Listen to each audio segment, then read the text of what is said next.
Hello. Ah! I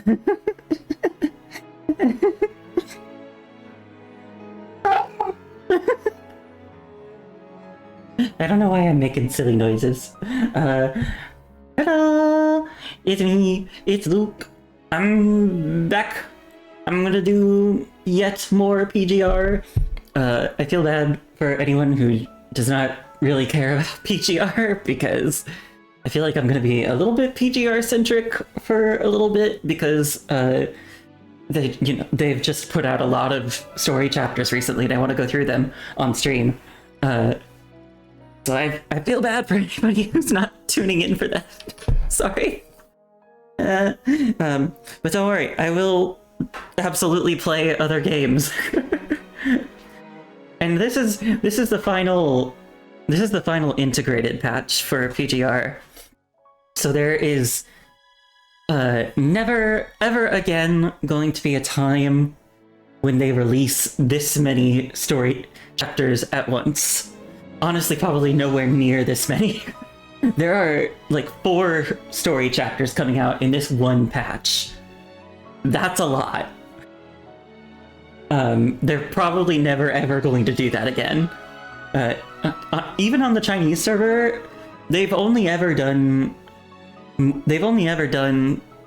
2 chapters at once, like one time, not counting launch, because launch had 8 chapters. But you know, like that, I just don't count that because like that's not a patch, that's the launch. But for the most part, they've only done 1 chapter per patch. But now, they've just recently done 2 for the first time, and that's on the Chinese server. Because on the global server, we've been getting integrated patches, so we've been getting basically multiple patches combined into one. And so this is the last integrated patch, which is very exciting. We're finally almost caught up. I don't know if technically we'll be caught up when Veronica comes out, or if we'll be caught up when the next patch comes out, because I think even when Veronica comes out, like, our event schedule and stuff is still probably going to be a little bit off from the Chinese servers. I don't know. Because like we'll be like getting her and like any related events like a bit late. Because she's already out on the Chinese server, but it doesn't come out until next week for us. Anyway, next up we have seawater hangs suspended in the sky, and as we can see from the back, this apparently moves into the relative time of the main story chapters, Everglowing Justice and Cradle Parade. And there are some interesting things that I want to bring up about that. First, as I guess just a brief summary. If anyone was here earlier, when I was doing Dreams Rewound the other night, if you remember, this character, Elisa, may look familiar. She showed up as Lena during the flashback to the Infinite Gallery. Well, flashback, not exactly. The new timeline version of Infinite Gallery, showing up as a member of the Iris Warbler Squad. And now she has, as she did in the original version of the chapter, she ran off. The multi-consciousness woman. She ran off during the events of Infinite Gallery again. Also, hi Nia. I hope you're doing well.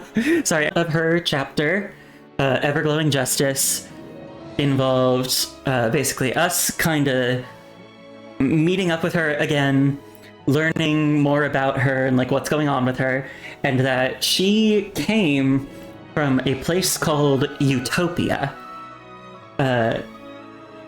which I'm sure you can imagine any place named Utopia is probably far, far from an actual utopia, and definitely here. She came from a place called Utopia. In Utopia, they were doing very unethical experiments that she didn't know about. And she only but recently learned about them and fled after accidentally coming into contact with their mind fusion experiment. Hence, Lena's consciousness and like 30 others ending up kind of sharing a body with Elisa.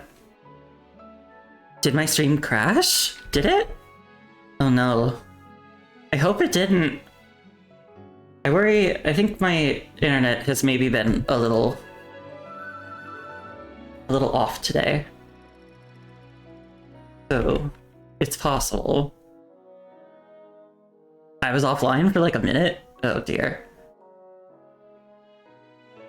I hope this doesn't keep happening. Hi, Cole! Oh dear. I hope my internet is okay today. Yeah, I wasn't offline. I was still streaming. I just didn't show up, I guess. Well, so I was talking that whole time, and I guess you didn't hear it. So I'll start over. And I guess since Cole just got here, it's doubly good that I'm starting over. Wait, I guess I should actually make sure. Did I make sure that you can? I'm gonna make sure you can all hear me. Am I back? Am I back, or am I still offline for all of you?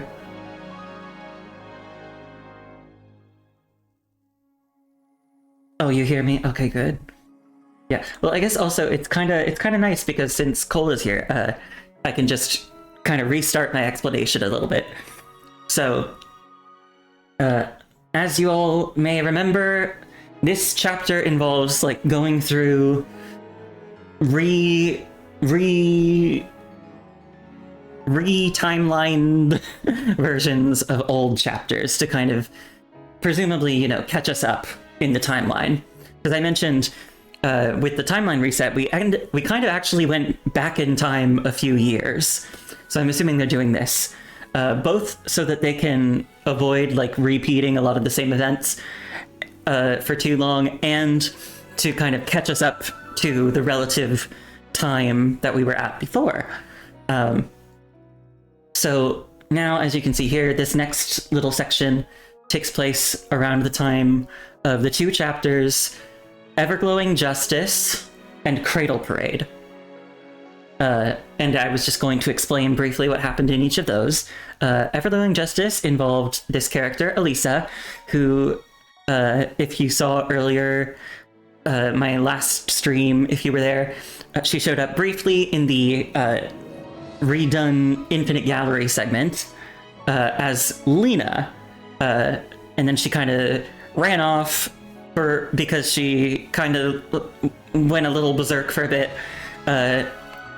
In the original version of the chapter, Everglowing Justice, she has been labeled a fugitive by Babylonia, and the chapter involves you meeting up with her again. Although technically, I guess the player never really met her. But you meet up with her, you kind of find out what her deal is, learn that she came from a place called Utopia. And I was saying, I don't know if this was probably when I was offline, I was saying, do you think any place that's called Utopia is going to be anything close to a utopia? Because I'll tell you, in this case, it sure fucking isn't. Yeah, they're doing some very unethical experiments in Utopia. And Elisa was raised there and didn't know about it until recently. And when she found out, she fled. And also accidentally came into contact with the mind fusion experiment. Hence, Lena and some other consciousnesses ending up kind of taking a ride in her body. But yes, so you meet up with her, and kind of illegally, because she is technically a wanted fugitive, you kind of illegally help her out. You help her deal with what's going on in Utopia, and thankfully, kind of clear her name while you're at it. And yeah, that's interesting. And then the fun thing about Everglowing Justice is that just when it seems like it's, ending on a good note, the Commandant gets kidnapped. And they just leave it there. All of her names are just one of them. All of them. Yeah, so like right at the end of the chapter, Commandant gets kidnapped. And they just kind of leave you at that. And then that transitions directly into Cradle Parade, where Commandant, having been kidnapped, wakes up in what Vonnegut and Lithos have been calling the Cradle of the Deep Blue, which is where they've been conducting their Project Cathilla to basically, like, it's complicated. They were kind of like fusing consciousnesses within the Red Tide together into a monster called Cathilla for their own purposes. And it was later revealed that this was all part of a plot to create an egg that would hatch into the being that some of us who've been here for my PGR streams know as Chaos. And we were there because it was very important to them, specifically, that some of the Commandant's DNA end up in Chaos. Chaos is partially made from our DNA. They kind of refer to her at least one point as like the Commandant's like daughter, because she does contain our DNA. The other thing though is you're like going through this whole chapter as Commandant, and yeah, giving birth to any child is inviting chaos. You're going through this whole chapter as Commandant, and like Commandant is like super injured and sick, and honestly like on death's door for most of the chapter. And you're like, oh god, like this is bad, but Commandant always makes it out. Surprise, you're not actually the Commandant in this chapter. You're a clone.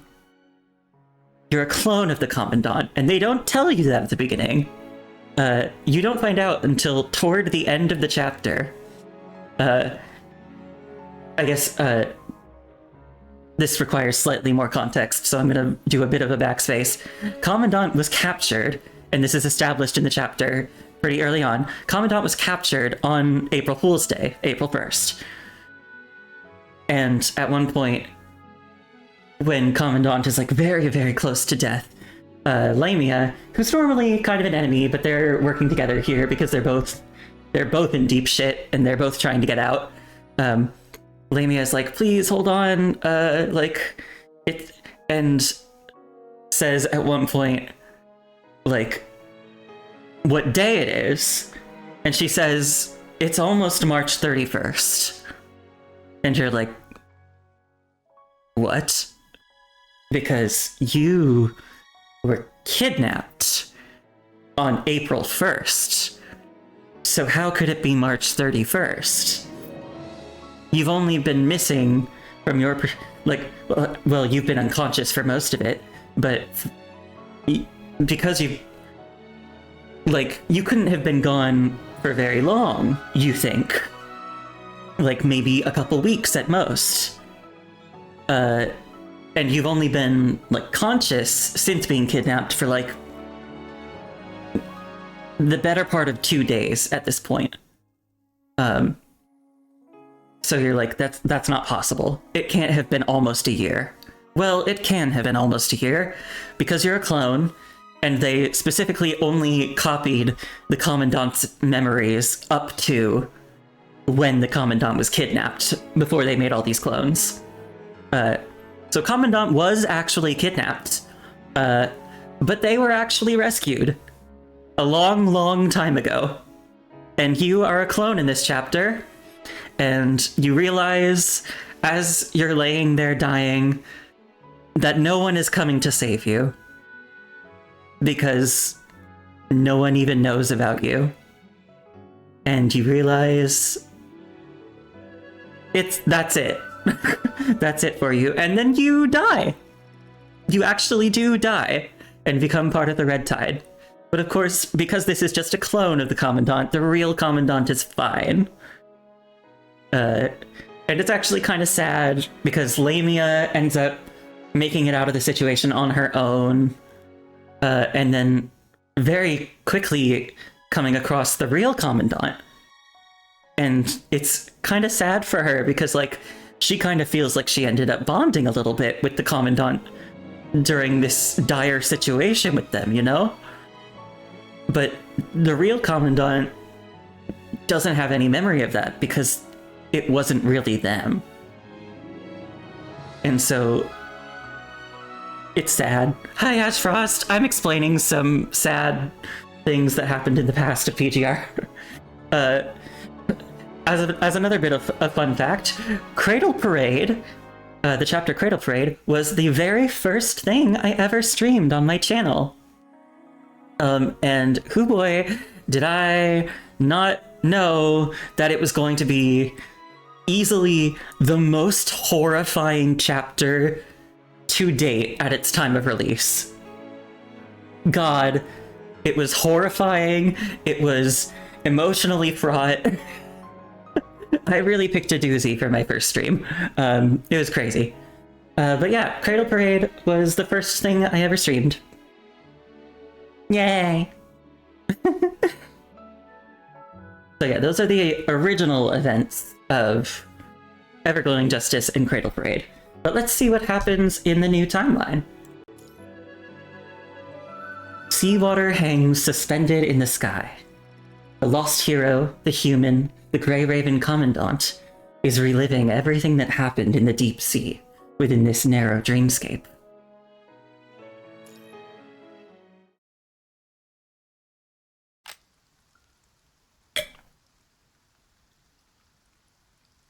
Seawater hangs suspended in the sky.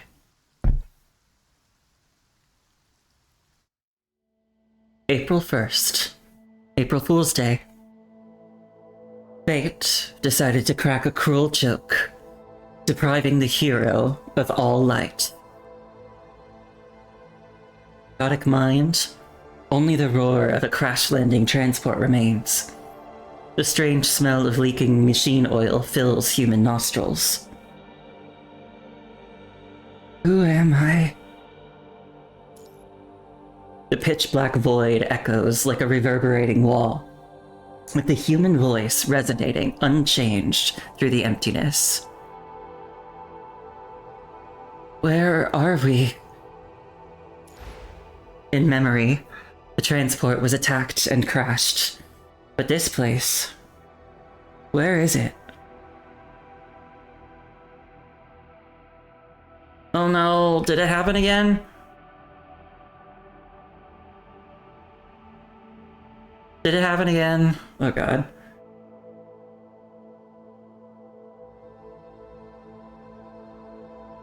Am I back?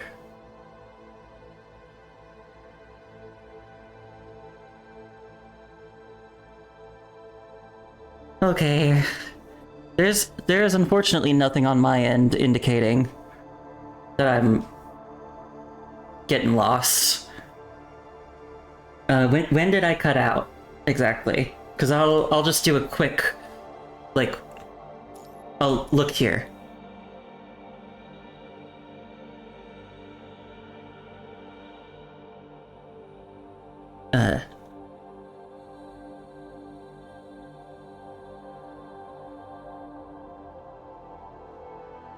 That's frustrating. If it happens again, I might try... If it happens again, I might try, like, disconnecting and reconnecting to my Wi-Fi.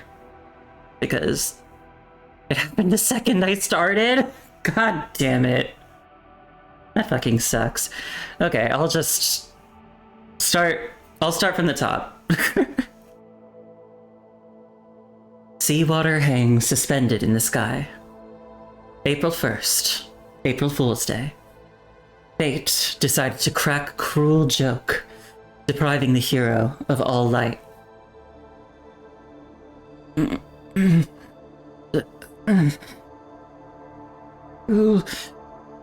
am I? In the chaotic mind, only the roar of a crash-landing transport remains. A strange smell of leaking machine oil fills human nostrils. Who am I?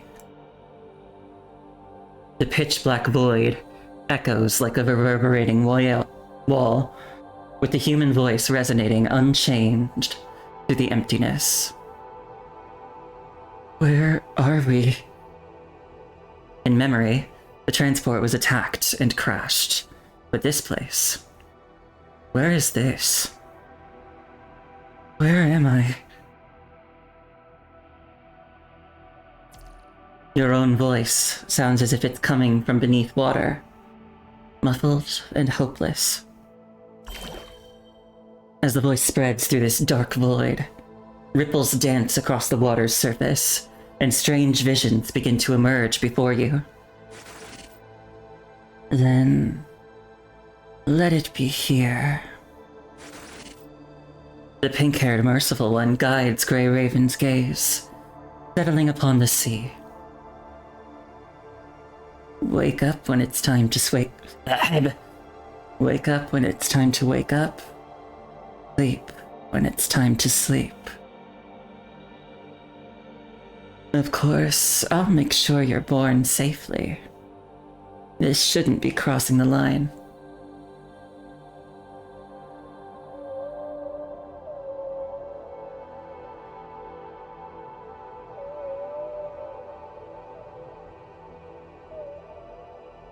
So this is referencing when Ishmael, in the bad future, transferred the bad future version of the Commandant's consciousness into their clone during the events of Cradle Parade, so that the Commandant could become Chaos and gain full authority over the Punishing Virus.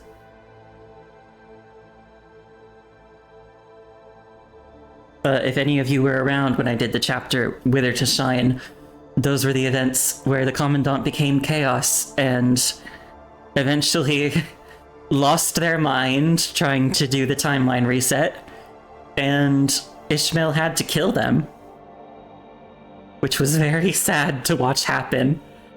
It was also crazy because I knew that Chaos was the boss of the chapter, but I did not know that at that point in the story, Chaos was the Commandant. I did not know that I was the boss. That was crazy.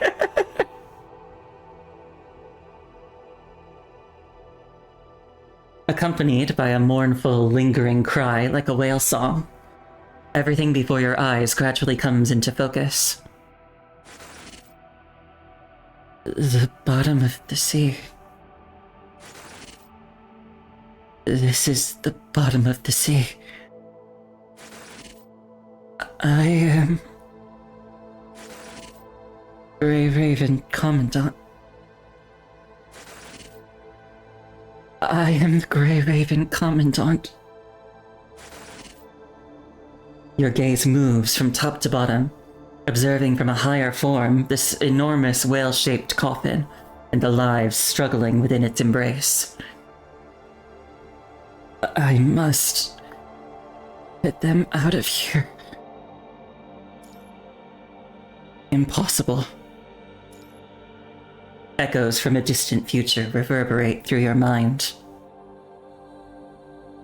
The predetermined end can't be changed, yet some regrets may still be redeemed. Only this way can the loop be closed. Loop. The haunting calls unique to the deep sea continuously echo throughout this space. Slumber here. Awaken. What? Your consciousness slowly sinks into a profound dreamscape.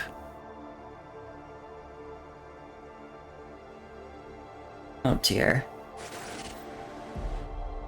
It happened again, only for a second? How much did we lose?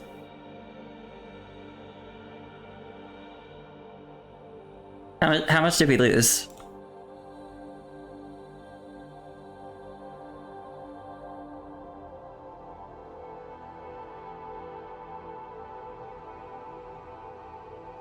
Like 5 seconds? Okay, so you didn't miss much. I'm gonna try something with my internet, which is going to cause me to disconnect quickly again. So this time it will be intentional. I'll be right back.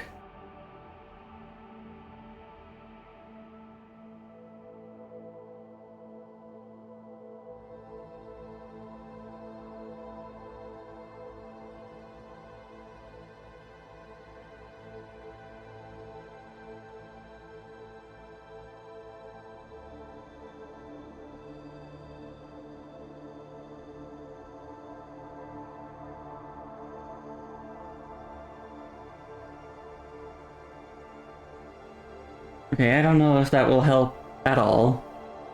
If it happens again, I may just go, like, reset my internet entirely.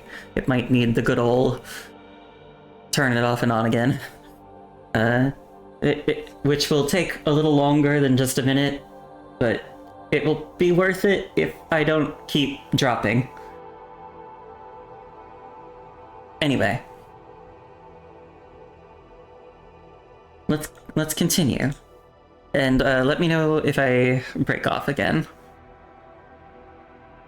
Crimson soil envelops the roots of the Tree of Life, while red tide projections wail and laugh, acting out their ordinary yet sorrowful lives.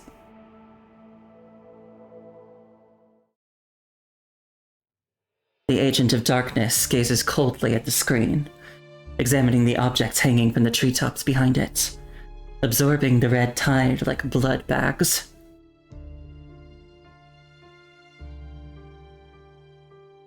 As the red tide disperses, the woman who has merged with the colossal tree remains still and silent here. He applies all the results from hatching Chico to this place. Cthulhu gradually absorbs nutrients from the red tide, and she's growing. Having absorbed enough nutrients from the red tide, the bloated appearance stretches its tentacles, gazing at this world in confusion.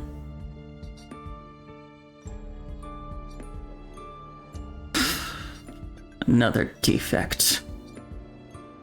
He frowns, slightly dissatisfied with this result. It happened again! Ah! No!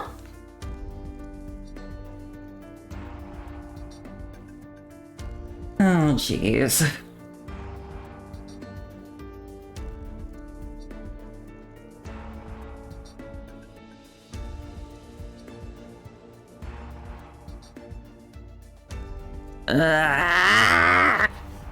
Okay, I am going to be right back.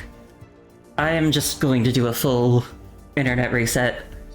Sometimes that helps. Hopefully it'll do something, because I don't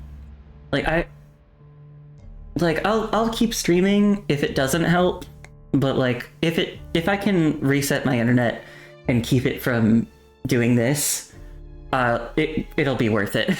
So it sometimes takes a few minutes for my internet to reset. But if you're okay with being patient, I'll be back as soon as I can.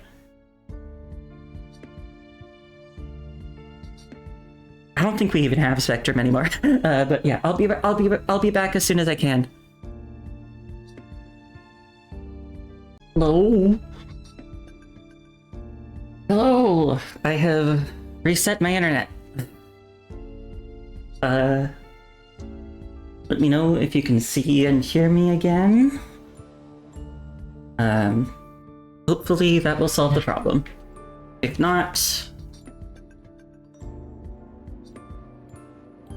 If not, well, don't really know what else I could do.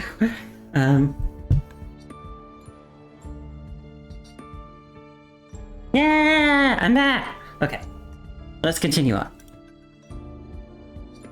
I don't know if it caught it when I cut out, but Vonnegut is watching a bunch of weird little sea babies hatch and go up to Catilla being like, Mom? You know, typical, spooky, scary, weird shit.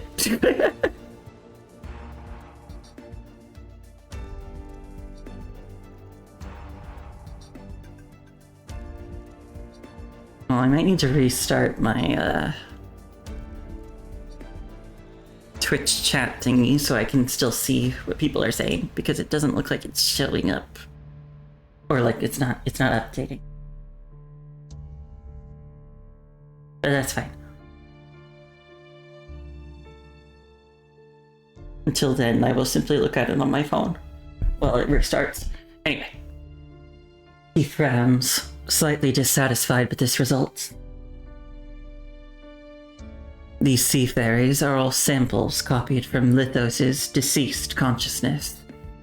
He tells Lithos their goal is to make hetero creatures more human-like in order to advance the evolution of the Red Tide. But only the agent himself knows that his purpose extends far beyond that. After confirming once more that this sea fairy is still nothing but a pure replica, Vonnegut irritably flicks his hand away. The door at the end of the corridor emits a soft creaking sound. Mister? The purple-haired ascendant on the other end of the communication seems to notice the agent's poor mood and hesitates momentarily. Speak. I'm getting word that Kugawa Kurono is dead, taken out by his adoptive daughter, the girl known as Elisa.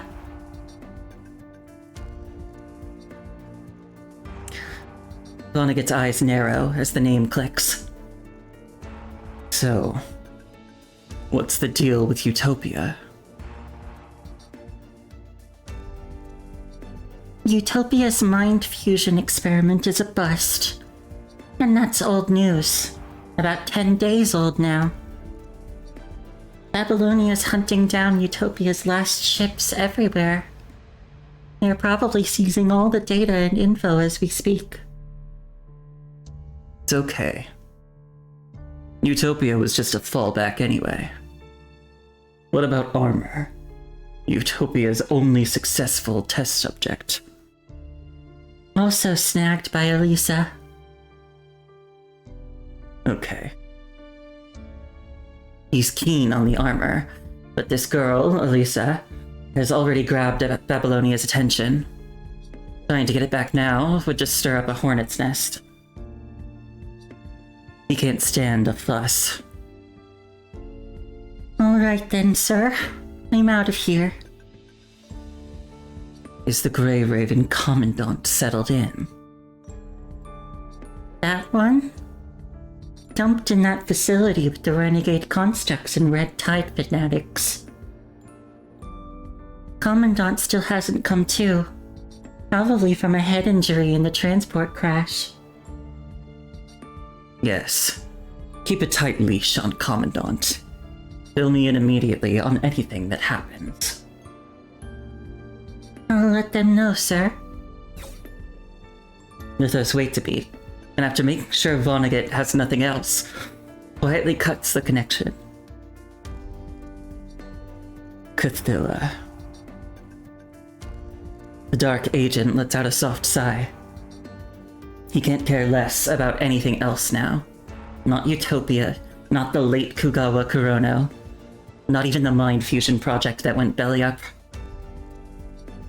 All he cares about is what's right in front of him. Cthulhu, about to hatch its egg, and the mysterious tower that still hasn't shown up. That tower. Where'd it go? Haven't you gotten any other information? Another consciousness inside the agent's mind quietly answers. No. I can't predict anything anymore. Not what's going to happen or when. Too many things I've never seen before have popped up. And I haven't even run into the Babylonia Central Purification Filter Core upgrade.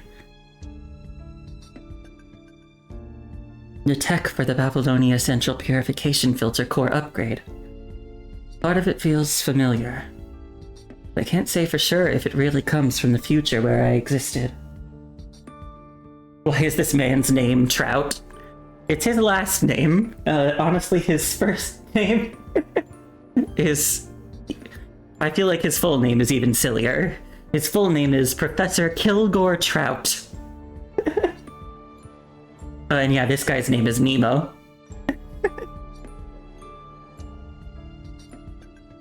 These are two of the many consciousnesses that make up Vonnegut. Kind of similar to Elisa, Vonnegut is also the product of a mind fusion experiment. And yeah, one of the consciousnesses, I presume the dominant consciousness, the one that is Kilgore Trout, is the one on the left here. And presumably, that's the one who, like, Vonnegut's body is based off of? Because that's who he looks like. Although we've seen, from when we fought Vonnegut as a boss, that part of his face is missing. Because due to all of the consciousnesses in his mind, he's begun to forget what he actually looks like.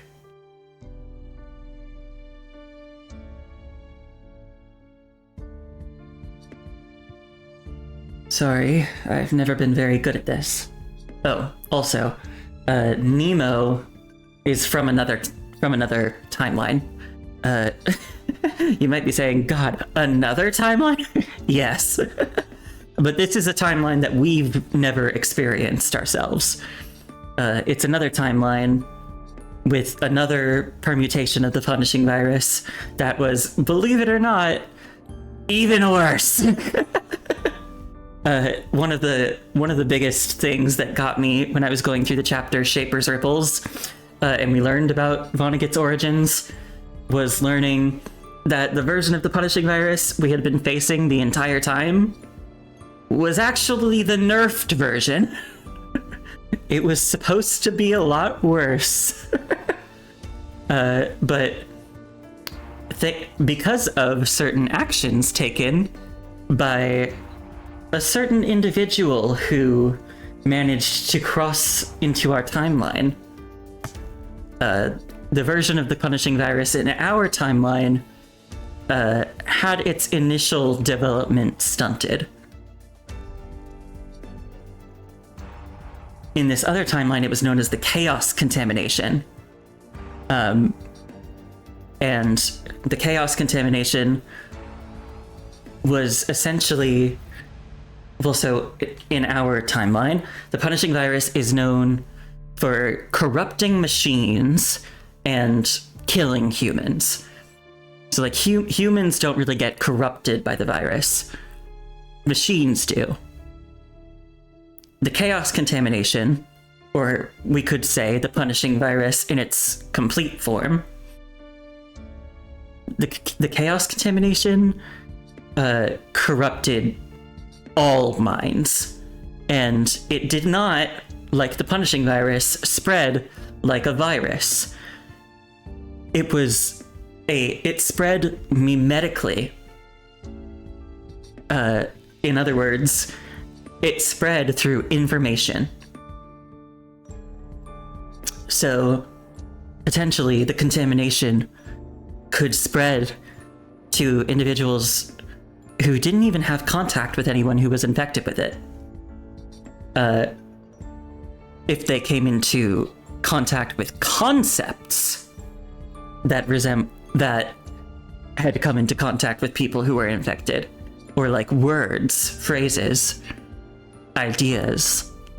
Furthermore, the chaos contamination had a very long incubation period where people showed no symptoms. So by the time people realized what was happening, it was already too late. And Nemo is the last surviving member of a group that went into the tower to try and stop it. And they did not. They did not stop it. But what what Nemo did do is open a gateway through the tower to another timeline. Our timeline. And so that's how, apparently, the Hetero Tower appeared in our world. Because according to Ishmael, in the Wither to Shine chapter, when she was explaining things to us a bit, the Hetero Tower was always supposed to descend, but it was not supposed to appear when it did. The tower appeared much earlier than it should have in our timeline.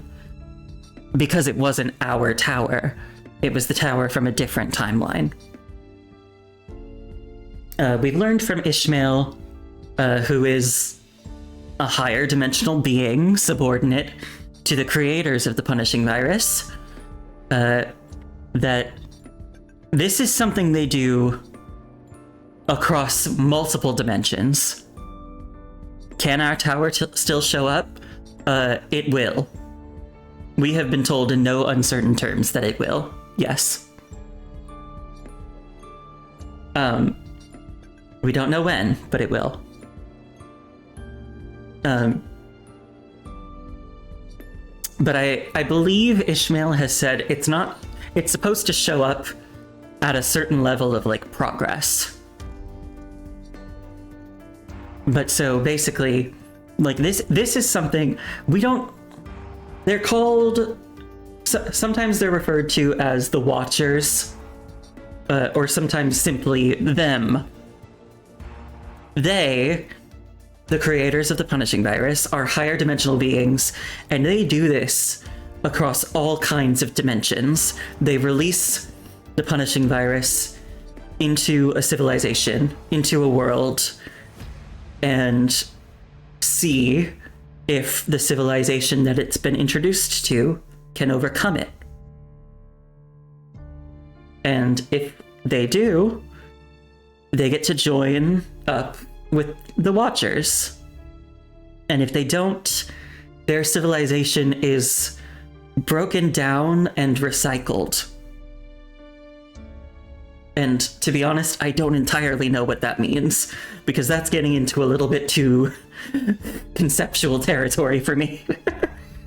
And so I guess first, to kind of tie things up a little bit more, Ishmael, the pink-haired woman, who we've seen a few times in this chapter, is from not even another timeline. Ishmael is from a completely different dimension. Like, the world that Ishmael comes from is not Earth. She's an alien, basically. And her world was nearly destroyed by the punishing virus. But she entered the tower and gained the right to ascend, and became an observer. Different from a watcher, which is confusing. She became an observer, which is kind of like the lowest rung of power among these higher dimensional beings. And she essentially froze her own civilization while it was on the brink of collapse. So that she could hopefully someday find a way to save it. We don't know how long ago that happened, or even if it matters, really? Because who knows if, like, across dimensions, time even works the same way or matters. Like think like maybe, I don't know, like time in between reflections in Final Fantasy XIV. How it's weird and wonky. It could be like that. I don't know. And also, as an observer, Ishmael already kind of exists with like 1 foot out of time. Like, Ishmael has been observing different timelines, presumably this whole time. And she's also the only character who still has knowledge of the old timelines. Unless you count like the Commandant and some of the constructs having like flashbacks. Because I think it's still a little unclear whether or not the Commandant that we have in this timeline could be considered the same Commandant from the old timeline. Like, what was their consciousness sent to this timeline? Does that make them the same Commandant? Or are we a different one now? It's hard to say. But anyway, Ishmael exists kind of with like 1 foot out of time. She's just kind of, well, she's observing. She's observing different timelines to see what happens. And her helping us achieve this timeline reset is the first time that she has ever really gotten involved on a greater level. And we've been told that she'll have to pay some kind of price for this, but it's never been made clear what. Essentially, she's broken the rules by doing this. Ishmael has done things before, but they're all like pretty small scale things, like maybe rescuing someone or being involved in like Babylonia's governmental affairs. This is the first like big thing that Ishmael has done, and the first thing that she has done that has been like, according to what we've heard from her, been in violation of the rules set by the higher dimensional beings. So that's my best brief catch up on, I guess, what we know of the multiverse in PGR. It's kind of a lot. Sorry to dump that all on you. Sorry, I've never been very good at this. Me too, Nemo. Nemo's tone is gentle. I've thought along these lines before, too. The tall man mumbles to himself like a child, with a strange sense of humor.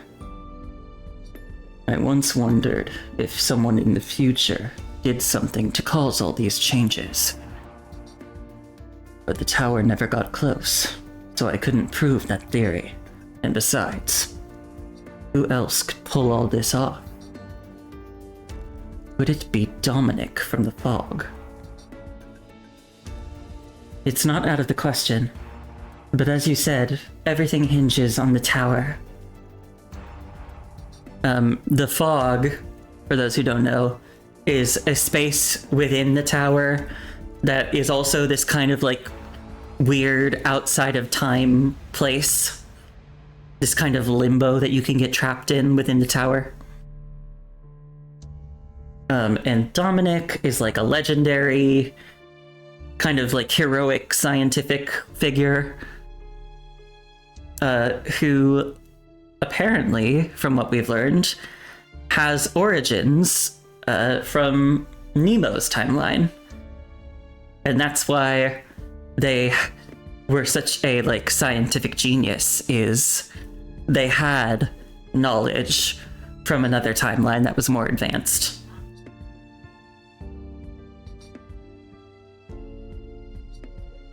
Every other sentence requires a whole informational about a whole worse disaster that happened somewhere else. Yeah.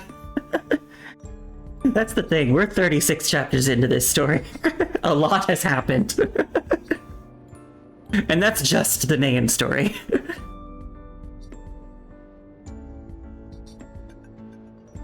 I've checked and the rifts in the bridge have sealed up.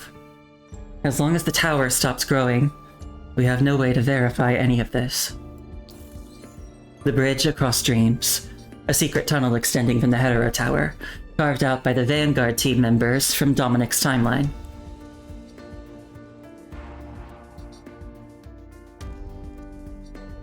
Also, as Dominic is more of a legacy than a person.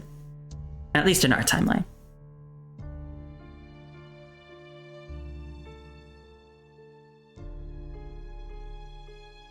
Maybe it's for the best. The young man lets out a weary sigh. But the punishing virus still exists. As long as the punishing virus is around, everything will keep happening in cycles. Same old problems, the same old destruction.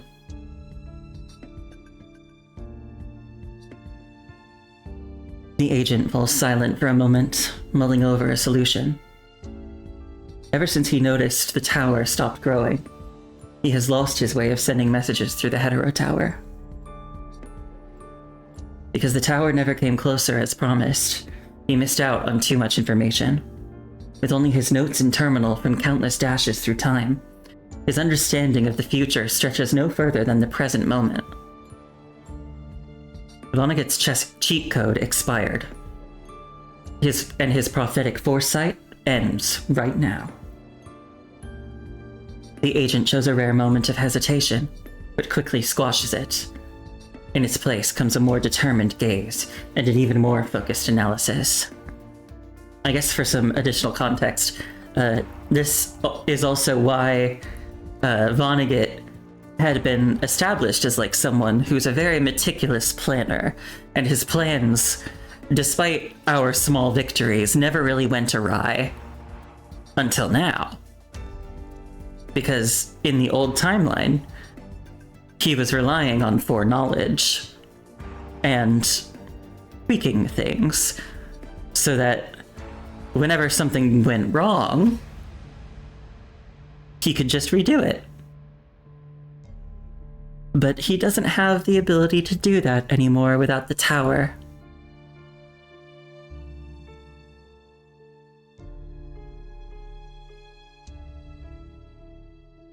The cradle of Deep Blue is steadily breeding the key.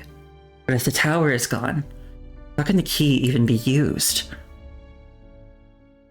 Dominic of this world vanished at reactor number 1 after the 0-point energy burst. He mutters without thinking. Professor Chow? I remember you saying that Dominic disappeared while seizing the tower's core. This world's Dominic also went missing after the 0-point energy burst. But wasn't this world's Dominic supposed to be dead?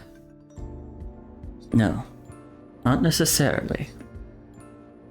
He died from the punishing virus, then 0-point reactor number 1 couldn't have been sealed. Since the 0-point reactor number 1 was successfully shut down. The 0-point reactor is where the punishing virus first emerged. There might be more clues at that location. This is just a hunch, Professor Trout. But it might also lead them down a new path. You can't let the tower fall into just anyone's hands. Even if we don't find any clues, maybe we could try to restart the 0-point reactor. Since the punishing virus showed up because of 0-point energy, maybe when we reactivate the 0-point reactor, the tower will also respond. You're gonna restart the 0-point reactor? That seems like a terrible idea. The young man, hidden deep within his consciousness, just thinks silently for a long time. Perhaps you're right. He goes quiet, not saying another word.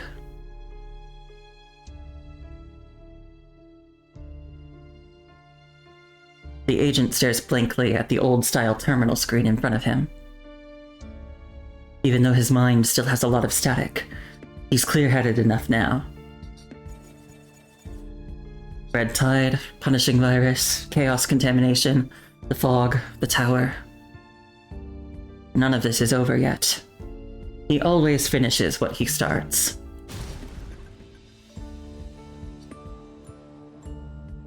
A loud crash explodes from the screen.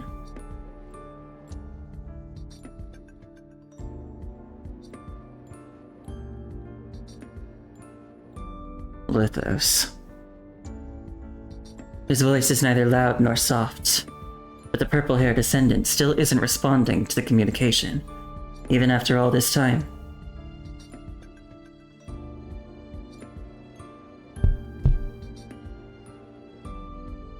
Hang on, did I disconnect again?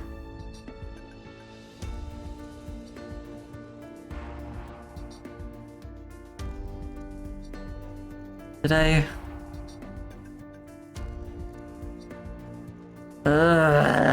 I did.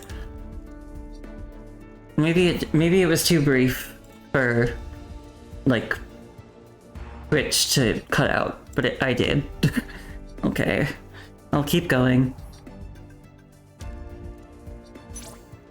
After flipping through several screens, he pulls up surveillance footage of the Cradle of Deep Blue. The whale-shaped coffin is trembling and collapsing as it struggles upward, guided by merfolk, fighting to break free from the sea's grip. So, Lithos failed after all. The agent's tone stays calm as he turns to check another surveillance screen. At the bottom of the cradle, in a hidden room, the egg holding the consciousness of the commandant who perished in the deep sea rests quietly in the red tide. Lilith? Mr. Vonnegut, I'm already in position, just as you instructed. Yes, bring them back. Of course, as you command. Before Lilith can say anything more, Vonnegut cuts off the communication. This key, this time, would it be the perfect one? He stares at the unhatched egg at the bottom of the cradle, muttering to himself.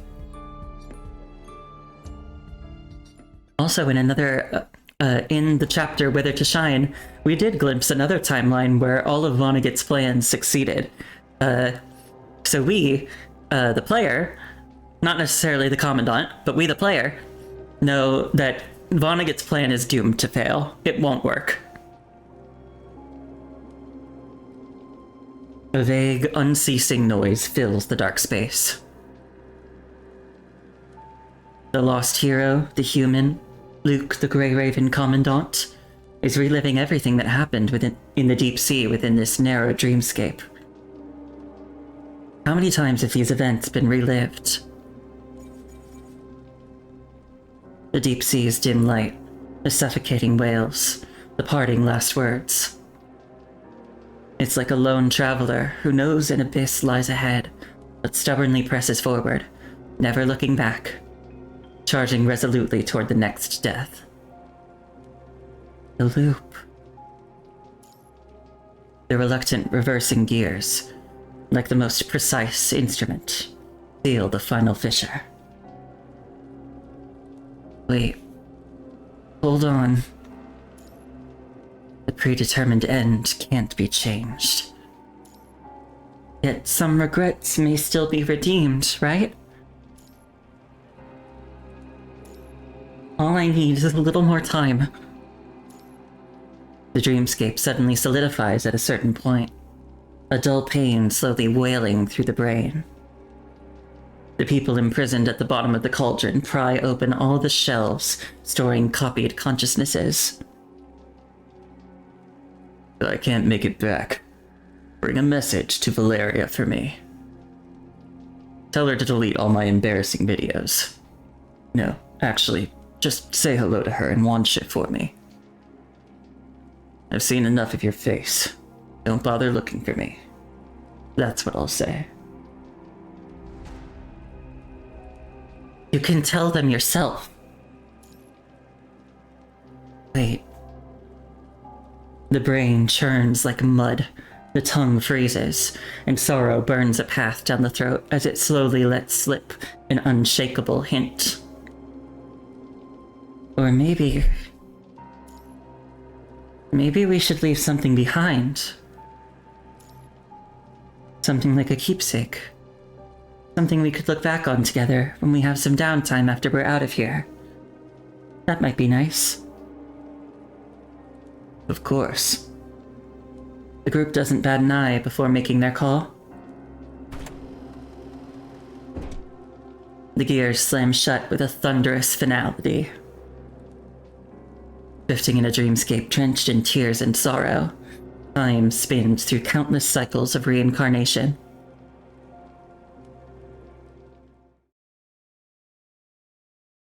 April 16th. It's been 16 days since you vanished. The human wakes up naked in an old, filthy underground lab. They didn't even give me clothes? After riding out another crisis involving the Forsaken, Grey Raven finally gets their Commandant back. Memory and personality all there. Aside from a few minor scrapes here and there, and a gap in memory from April 1st to April 16th, the Commandant seems perfectly normal. But after a thorough examination, when the small package Lamia hands over finally reaches human hands, those blank memories take on a new meaning. You do have a knack for coming back at interesting times, Ashfrost.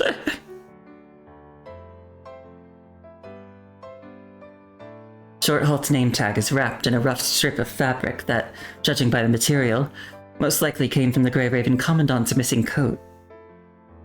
A crowd gathers around the fabric strip, with the Grey Raven Commandant and Valeria among them, all gazing intently. It's almost as if Shorthalt himself never knew how many lives his usual thoughtfulness touched. Valeria, Yata, Shiva, Cyan, Wansha. The list goes on. Turns out, he had been handing out candy to so many people, their paths crossing long before they ever realized.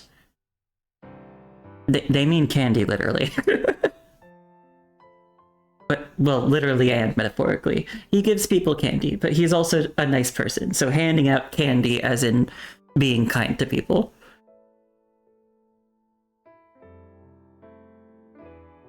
Who's the one-eye cutie? That's Wansha. He has a second eye.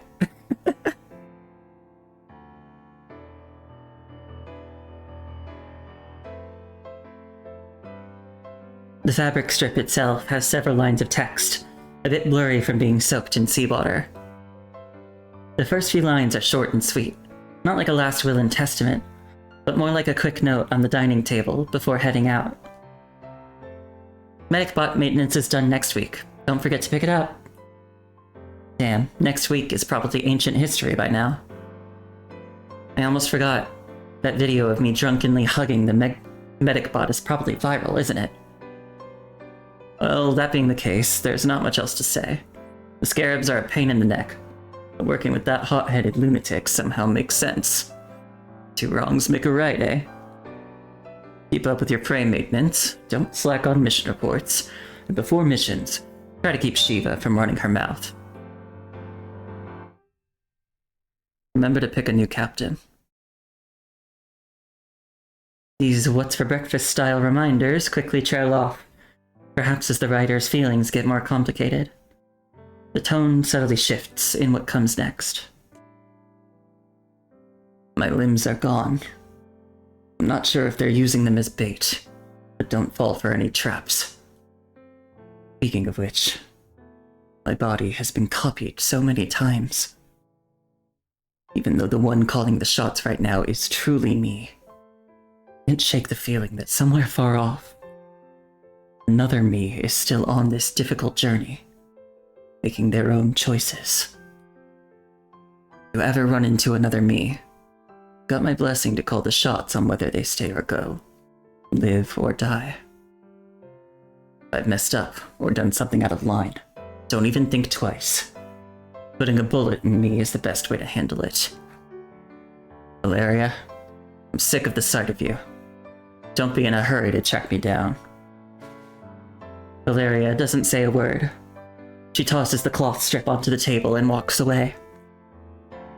Wansha picks up the cloth strip and keeps reading. Wansha, you and Palo knocked it out of the park. You didn't make a single mistake. I just hope we run-of-the-mill adults haven't let you down too badly. My bad. There's something off with your mother's records, and Palo's death also seems pretty fishy. If you want to go digging for answers, then go right ahead. Sion's mind disruption still hasn't healed. He's got some emotional baggage. If you hear about any new treatments, I hope you'll try them on him whenever you can. It'd be great if you could keep an eye on Thompson's son. After Thompson passed, I looked into it. His son seems to have already joined the engineering force. I'm pretty fond of your Strikehawk team. At least the captain seems like a good egg. You mean Crone?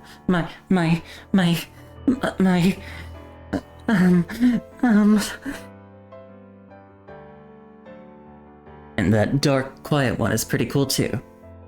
Stick with Copley, and make the most of your time at Strikehawk.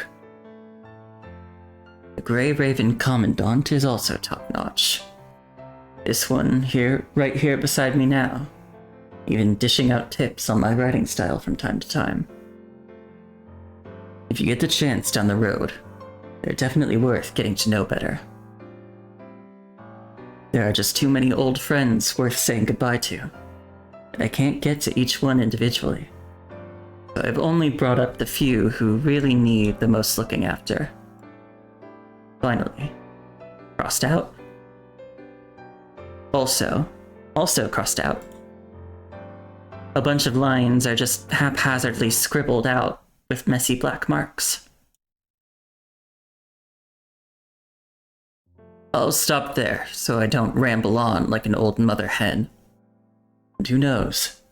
Maybe the Grey Raven Commandant's right, and we'll actually make it out of here. In that case, I'm definitely not letting you see this message. Short halt.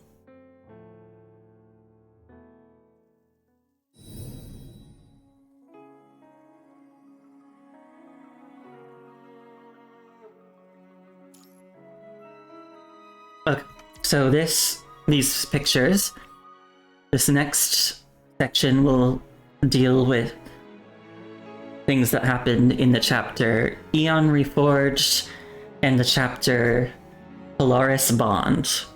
Eon Reforged deals with a mutiny within the Forsaken, led by Watanabe. Watanabe leads the Forsaken. He's not the one who led the mutiny. And yeah, he has to deal with that mutiny within the Forsaken, and we help, because we always help. And Polaris Bond deals with a catastrophe happening in Kowloon, within which Chu goes through a lot.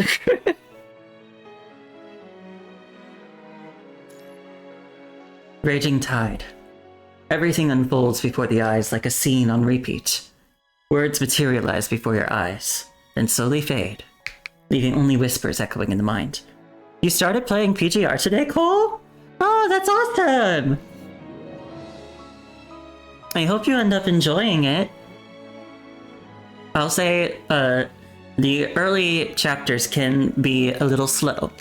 But once you get into it, it's really good. And I'll also... maybe I can help with this.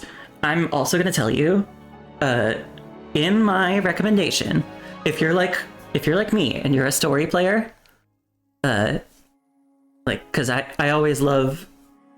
I focus heavily on stories in the games I play. Yeah, if you're like me and you're a story player, play all of the side stories. They are not part of the main story, but they are important.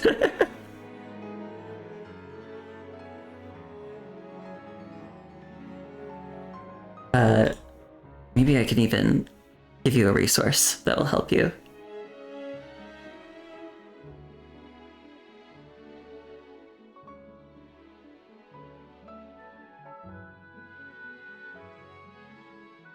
So. Yeah, so I'm gonna try this. To be clear, I'm gonna put something in chat. This whole website is a helpful resource with like guides and stuff for PGR.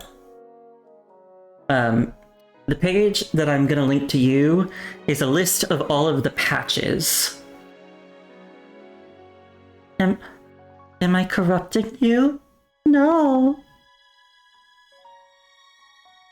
So this is a list of each patch.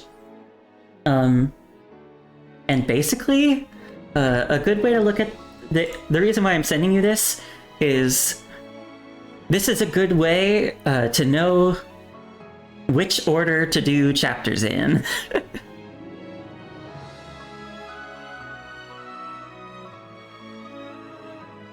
Well, I mean, I am happy if you're trying out the game, because I do really like this game, and I mean, the whole reason I stream it is because I want to share my enjoyment of it with other people. But yeah, so this is a list of each patch that has come out since the game launched. So, apart from the 8 chapters that released with the game's launch, this has pretty much every other chapter. Because almost every chapter, I believe, shares a name with its patch. So like for example, in the patch Imprisoned Sight, that introduced the new main story chapter, Imprisoned Sight. And, you know, I think doing them all in the order that they were released, you can't go wrong. But I do, if you're interested in the story, I do highly recommend completing most, if not all, of the side stories, because some of them contain pretty crucial information.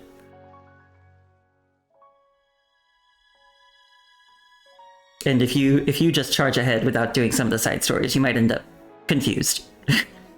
I know there's even like one case in particular where there's like a side story chapter that leads directly into a main story chapter. And like the main story chapter after it like picks up where the side story chapter left off. So I feel like if you're playing and only doing the main story, you're probably going to be confused by that a little bit. This is why I've sent you that page, because if you do want, I guess, like, you know, what in my opinion would probably be the best story experience, you're going to want to do them in the order they're released. But that's just my recommendation. You can always do things your way, whatever that may be.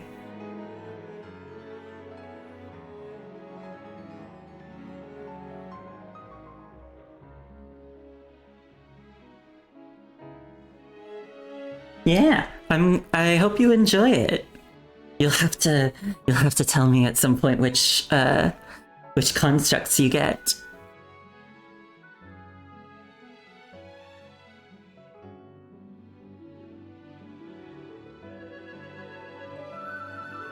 You're content just getting your PGR fill from stream and being confused the whole time? Yeah, that can be fun too. Like I said, we're pretty far into this story, so things have gotten complicated. Raging tide. Everything unfolds before the eyes like a scene on repeat. Words materialize before your eyes, then slowly fade, leaving only whispers echoing in the mind. I'm gonna have a quick drink first.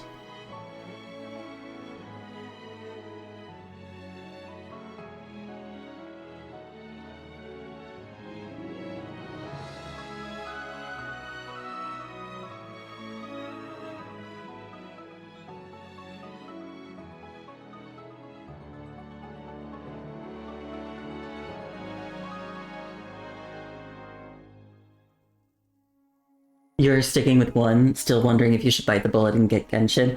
Yeah, I totally understand your reticence to get involved in more than one gacha game. It's probably responsible to do it that way.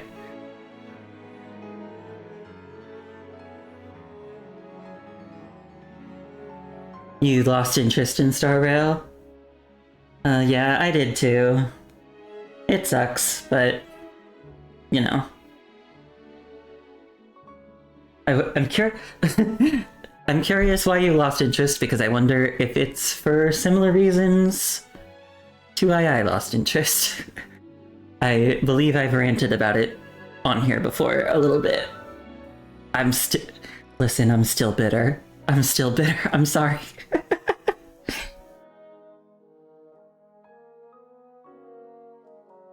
If you want to fill us in, feel free. At times you miss Fire Emblem Heroes, but you just can't do gachas anymore. Yeah. I never really got into Fire Emblem Heroes myself. I did play it, but I just never got into it.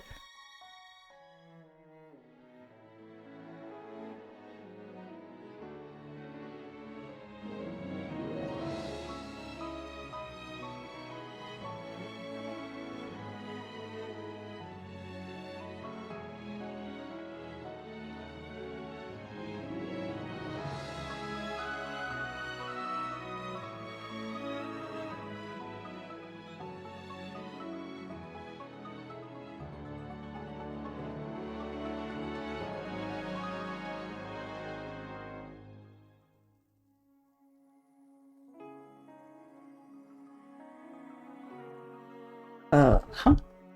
The gameplay was fine, but it got stale, and the grind was a pain to find good combinations of relics to make your unit stronger.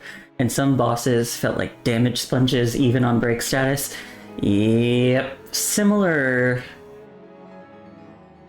things to what I experienced. For me, I mean, yeah, like the damage sponge thing, definitely. And I think, like, this is... Oh my god, that's what I was gonna get to. The power creep. I will honestly say, worst power creep of any game I've ever played, consistently. I mean, I guess I've played some other games that I never really got into, and they could have worse power creep, but I just wouldn't know. But worst power creep of any game I've played consistently, bar none. That game's meta was always changing all the time. Every single new character was like the best one that ever came out. Redefined the meta. It was insane. It got to a point where it was just really not fun. Because it was just like, okay, what's the point in investing in anybody?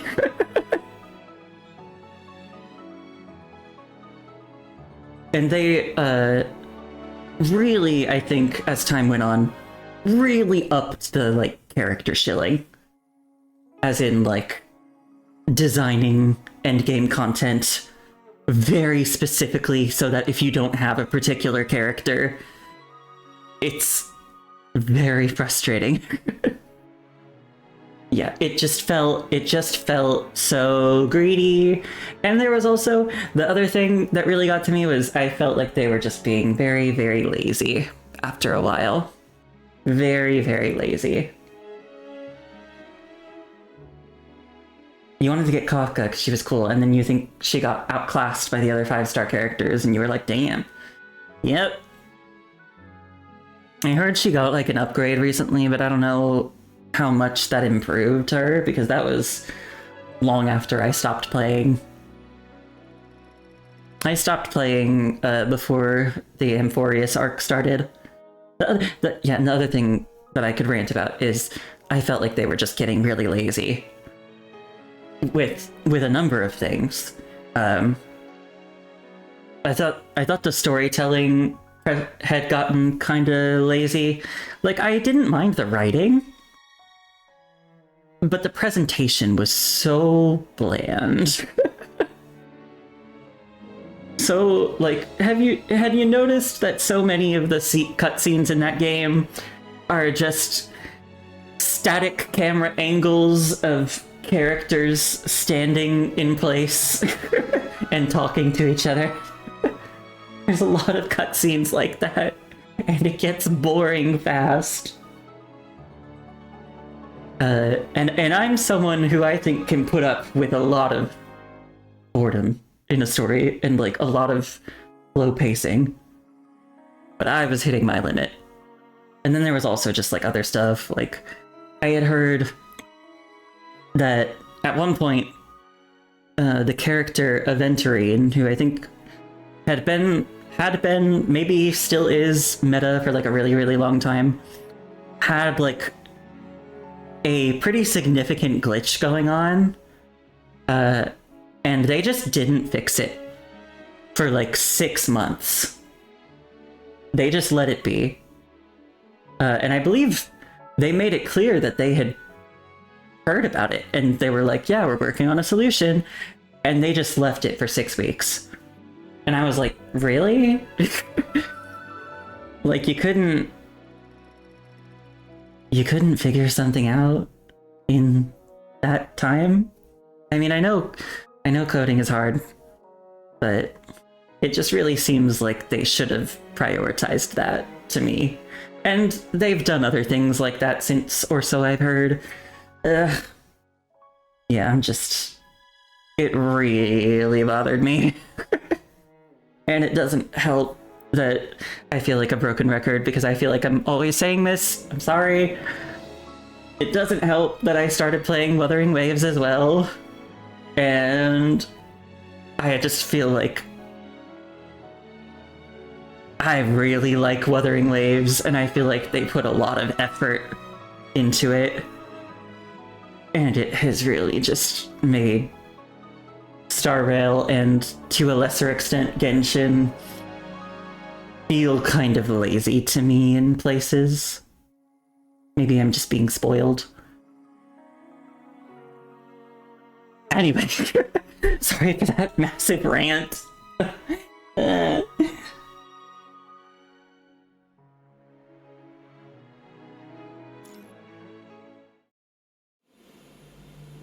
You're caught in a deep dream. In this dream, you're running non-stop, as if you're fleeing something and chasing something else all at once. Your footsteps echo down endless corridors as an inverted hourglass slowly brings your blurry memories back into focus. There's the metallic tang of blood mixed with vital fluids, the inky black seawater, people stuck at the bottom of an abyss, endlessly reliving cycles of despair, until... You met Chrome for the first time? Yay!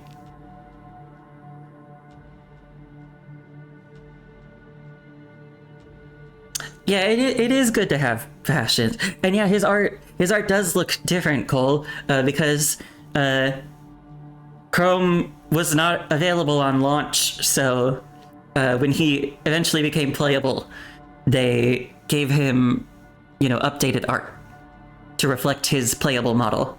And then he's gotten another frame since then. So he's got like 3 arts, 4 if you count Child Chrome.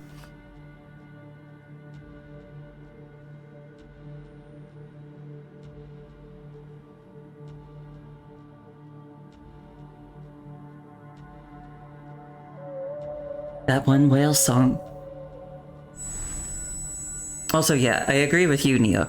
Do not ever let gotchas control you. That's why I said to Ash Frost earlier, like, it's good to keep it to just one. That's like a good principle to have. I myself play more than one, but I also am very good about not spending money on them.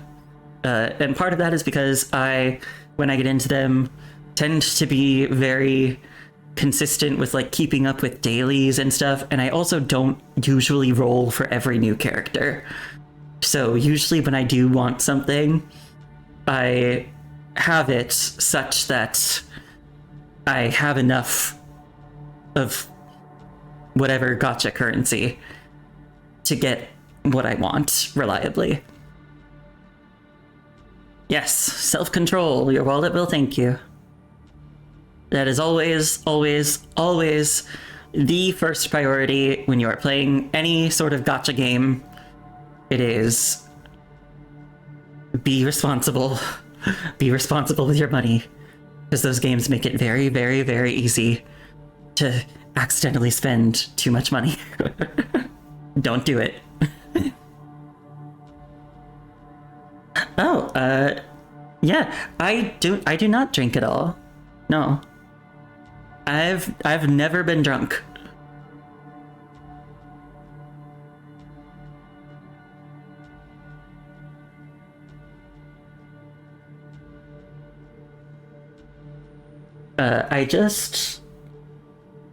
I worry that people will sound like I'm being holier than thou when I say it. I just don't like the idea of it. I think part of it just has to do with my anxiety. I have a lot of fears around losing control. And oh no, no, it's fine that you were just curious. I'm not like, it's not something hard for me to talk about. I'm just explaining. But I think like a lot, as someone with anxiety, I have a lot of fears around like losing control. And I know that like alcohol is not like a drug that you are going to like completely lose it with. But even the idea of like it affecting my brain, that it freaks me out a little bit. I don't want it. And this is where I worry that people might think I sound a little holier than thou. Like, I think a lot of people drink to have fun, and I don't really get it. Because I think a lot of people try and like get like blackout drunk, and I'm like, I feel like that just defeats the purpose. Because like, if you don't even remember having fun, what's the point? But that's just my opinion. You imagine me waking up from a binger and finding out I spent an obscene amount of gacha pulls? Ugh, that would be awful. I would hate that. But yeah, I've never been drunk before. Never in my life. So thankfully we don't have to worry about that. And I don't know. I guess while I'm on the topic, I'll also say like I've never really done any like recreational drugs.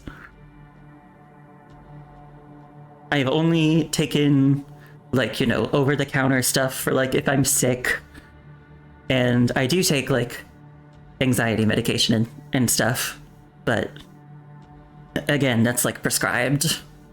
Oh my god, I hate the taste of it too. I am not lying when I say I've never been drunk before, but like I've tried it. I've tried alcohol before, and I hated it. I was a child at the time. Your parents called you a loser when you told them you never tried weed? Okay, do you want to hear something else that one of my parents said about me? Apparently, as soon as I left for college, my mom told my sister, I hope he doesn't try weed. I think he'll like it too much.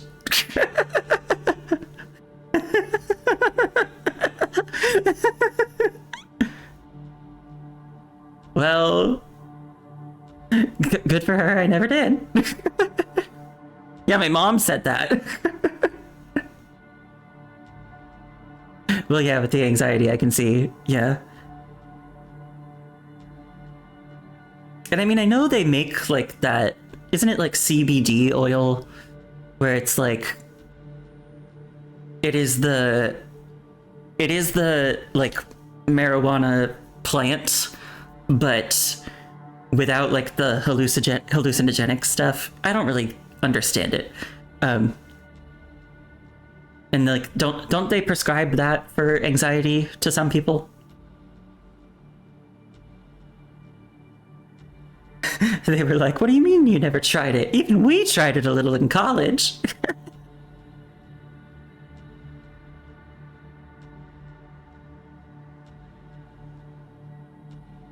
Well, you and me both, Neo. I never tried it either, so we're losers together. I mean, adding to the loser allegations, I was not a partier in college. I think I went to 3 parties in all of my time at college. And I remember that during at least one of them, there was a moment where, like, being in close proximity with all those people just, like, really got to me, and, like, I needed to sit down because I was, like, starting to hyperventilate a bit. Like, I was having bad anxiety for a few minutes during that party, and that wasn't very fun.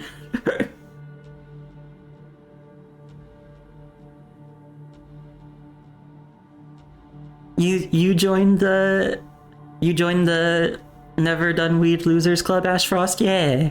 And to be clear, I have nothing against other people using drugs recreationally as long as they're responsible.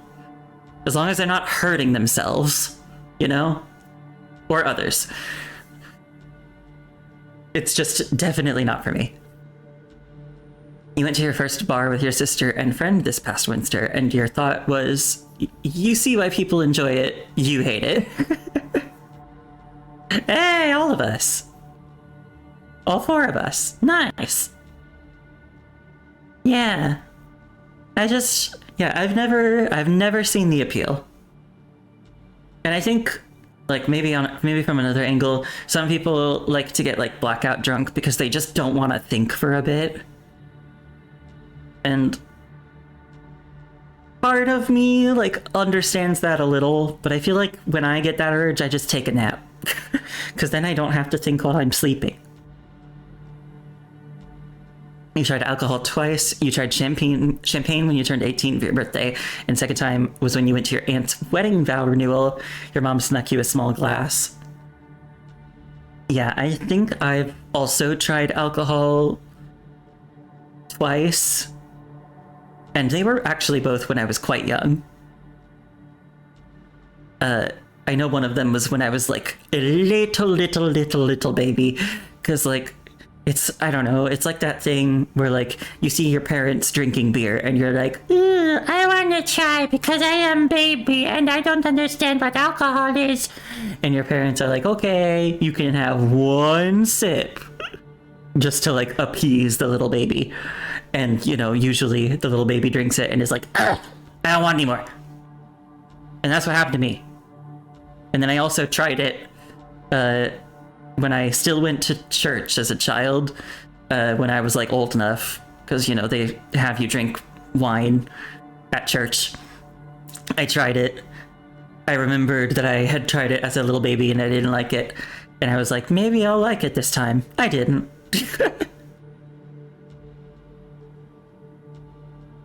You will say, though, that margaritas and pina coladas slap? Here's the thing. I do believe you. And I don't want to try them. Partly for that reason. I think the fact that I hate the taste of alcohol is a very nice barrier for me to keep me from getting drunk. So I believe you. And I don't want to try. Anyway. Order them virgin? Oh, yeah, I guess you could do that. You did that as a kid with a Bud Light and spilt it on the floor because that stuff tasted like piss. Yeah, I don't think I spilled anything when I did it, but I get you. I completely understand.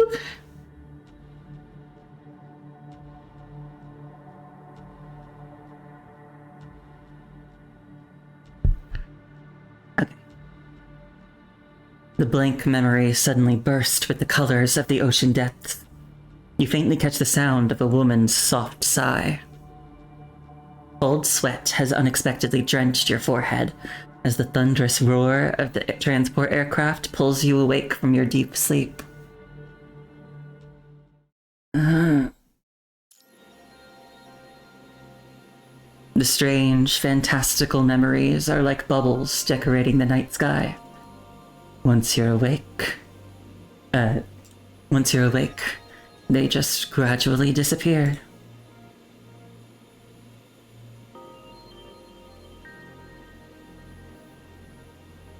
Commandant, we're almost back at Babylonia. Okay. Are you alright, Commandant? Noticing your discomfort, the 3 ever-vigilant team members immediately gather around you. Vital signs are normal. There be a glitch with your mind beacon? Or perhaps it's the environment. Is something off with this transport aircraft? Side note on your... Oh my god! Your mom asked you if you were a swallower once? What?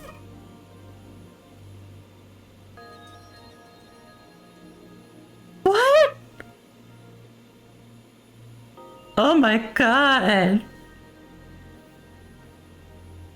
I can say, my parents have never gone there.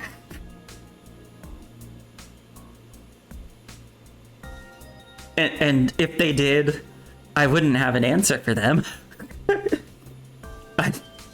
I'm still a virgin.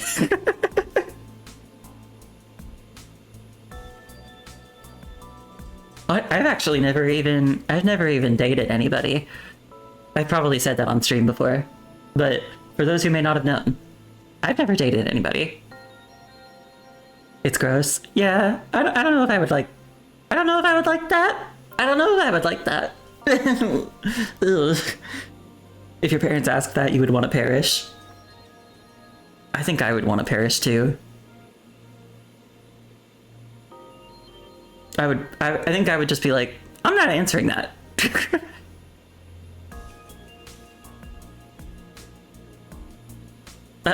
Like if they ask me something like that, I would probably just be like, I don't know if I want to tell you. You're open with your folks about whatever. I think that's fine. Imagine if my parents asked me if I'm a spitter quitter. I don't even know what that is.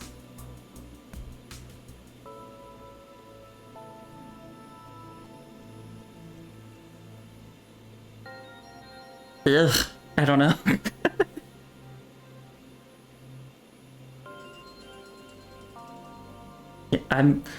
I'm very inexperienced with this stuff, if you can't tell. I have not so much as held hands with a man in a romantic context. Oh, painful. Ugh. You did tell your dad you're... Okay, well, making out isn't like that bad, right? People do that. People kiss in public. Not like that, maybe, but, you know.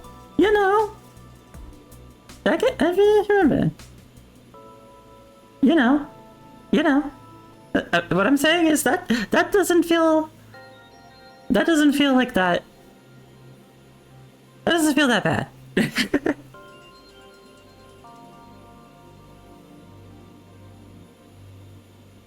Lee stands up, eagle-eyed, checking the instrument readings on the transport aircraft.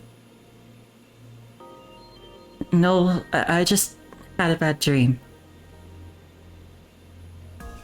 If someone like Lee knew me in real life and acted this concerned about me, I think I would simply die. I think I would simply perish.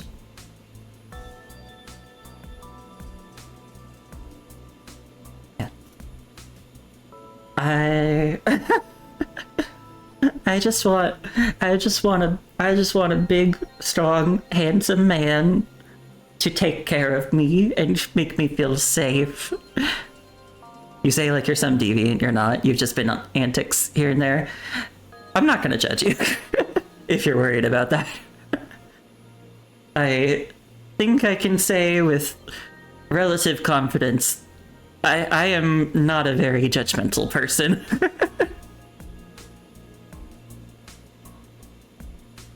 Now, I'm not saying... Oh, you remembered another story. I'm not... No, I'll be clear. I'm not saying, like, let's discuss kink in chat. I mean... I don't know if I'd be comfortable with that, but, like, I'm not... Like, if you're saying stuff like, yeah, I've done some stuff. I don't... Yeah, like, I'm not gonna, like, judge you or tell you to stop or anything. So, be at ease is all I'm saying. That could be a mind-beacon glitch. Once we're back in Babylonia, we'll swing by Star of Life. It's okay. Just a bad dream. But I wouldn't mind if you gave me a hug anyway. That's exactly what you said right before the Deja Vu episode started, Commandant. You're right, I did say that it was just a bad dream, but I wouldn't mind if Lee gave me a hug anyway. And I also said the same thing to Chrome. And maybe Watanabe. And maybe Kamu. And maybe Noctis.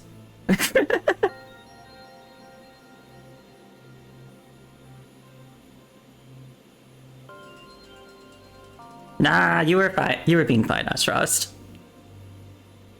When you were getting intimate with your ex, you once lifted him up to be all macho, forgetting your ceilings are low, promptly ramming him into the ceiling. Aw.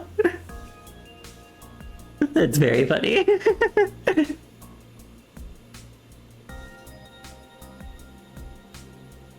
I'm sure... It killed the mood. Aw. It's at least a funny story.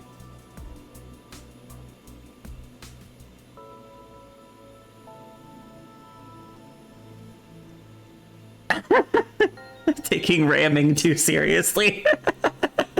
Yeah, Lucia gives you a disapproving look.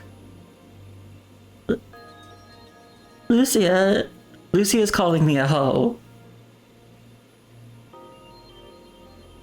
I've already booked an appointment at the Star of Life Medical Center.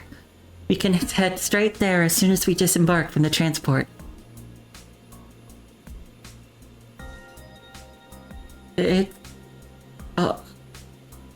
It's not really necessary, though.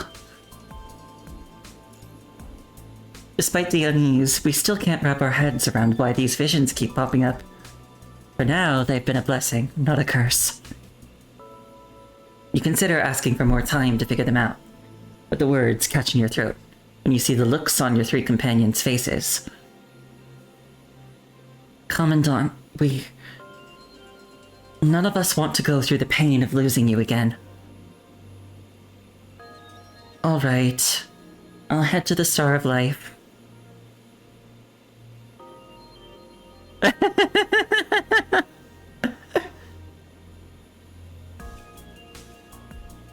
I exaggerate a little bit. Also, I wasn't saying that I am a hoe. I was just saying that Lucy is calling me one. Probably a more accurate term would just be desperate. Alright, I'll head to the Star of Life. Even though I'm sure they won't find a thing. As the transport glides through the sky, you find yourself unable to even peek at your work terminal with your three companions watching your every move. Then, at least let me check in on this Forsaken situation. The negotiation records with Oasis. Liv, who's been guarding the work terminal, tries to keep a straight face, but eventually gives in under your pleading gaze. Fine. But you're not allowed to work for too long, got it? Yes. Opening the terminal, you see that Lee has already neatly laid out all the information from the negotiations. 3 days after you get back from the ground, an invitation from the diplomatic court lands in your lap. Joint negotiations with the Forsaken in the central buffer zone.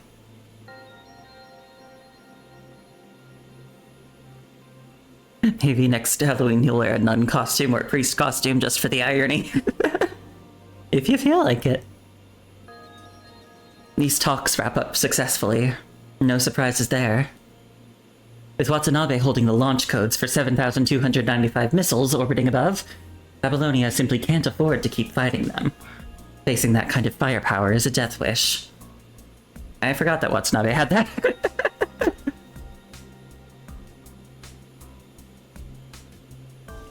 Your parents did that as a couple's costume once for the blasphemy. What's more, the Forsaken have managed to bring several Golden Age factories back online, giving them plenty of resources to settle down instead of just drifting through the wasteland. Now formally recognized as Oasis, the Forsaken cut trade deals with Babylonia. Babylonia agrees to help Oasis upgrade the cores of the purification filters in their own territory. And in return, Oasis supplies Babylonia with resources it can't produce itself.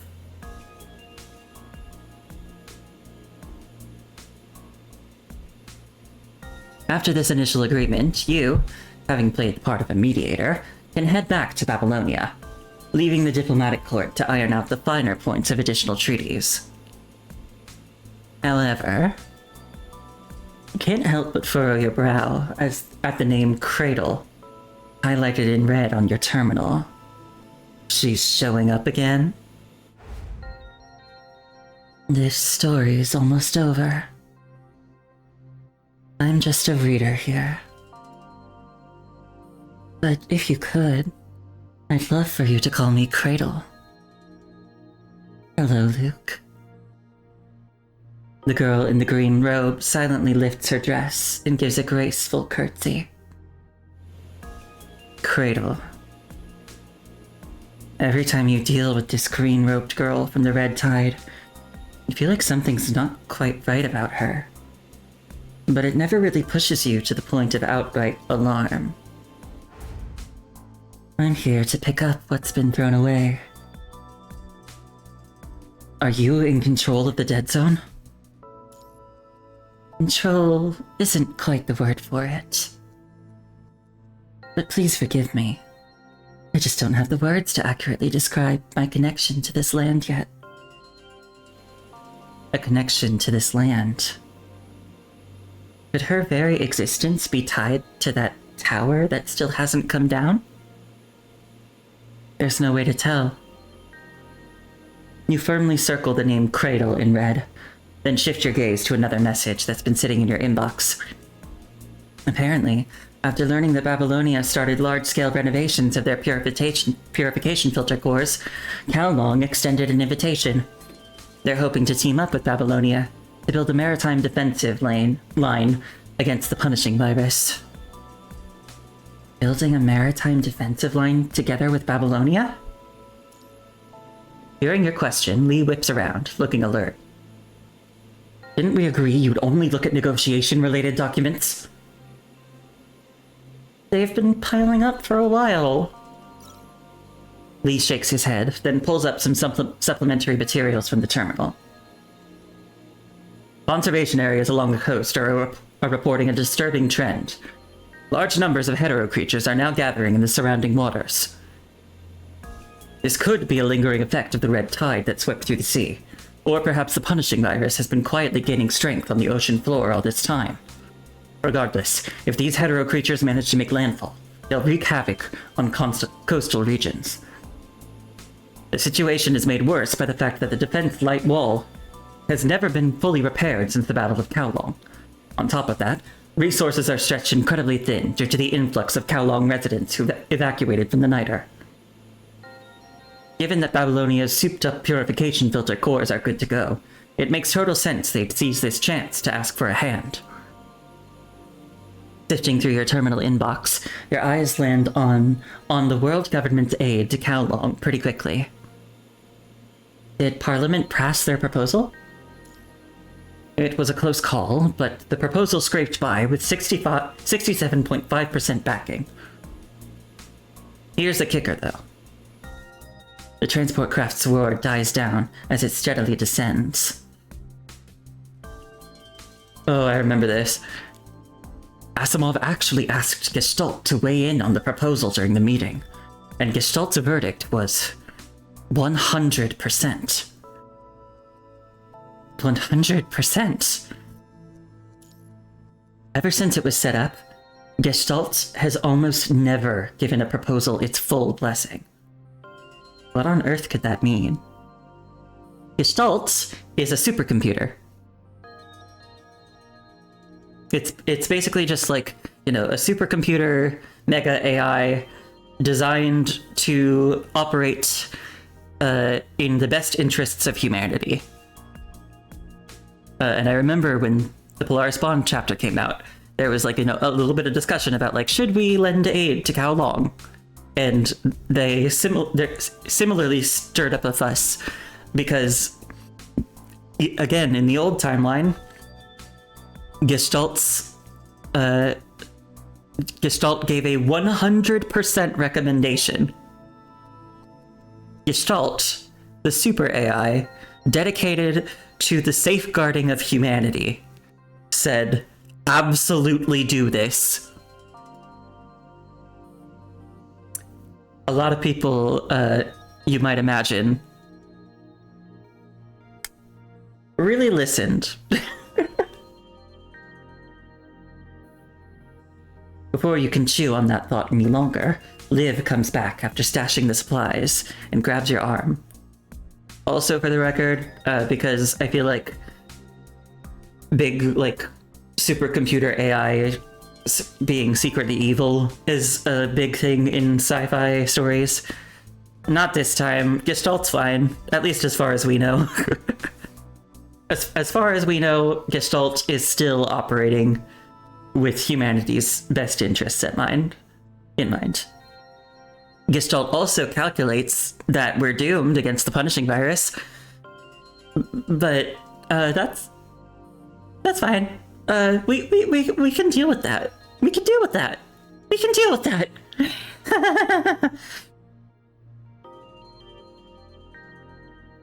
Before you can chew on that thought any longer, Liv comes back after stashing the supplies and grabs your arm. You've landed, Commandant? Yeah, I've got a ride waiting. Let's head straight to Star of Life. Without another word, the three of them usher you into the vehicle bound for Star of Life.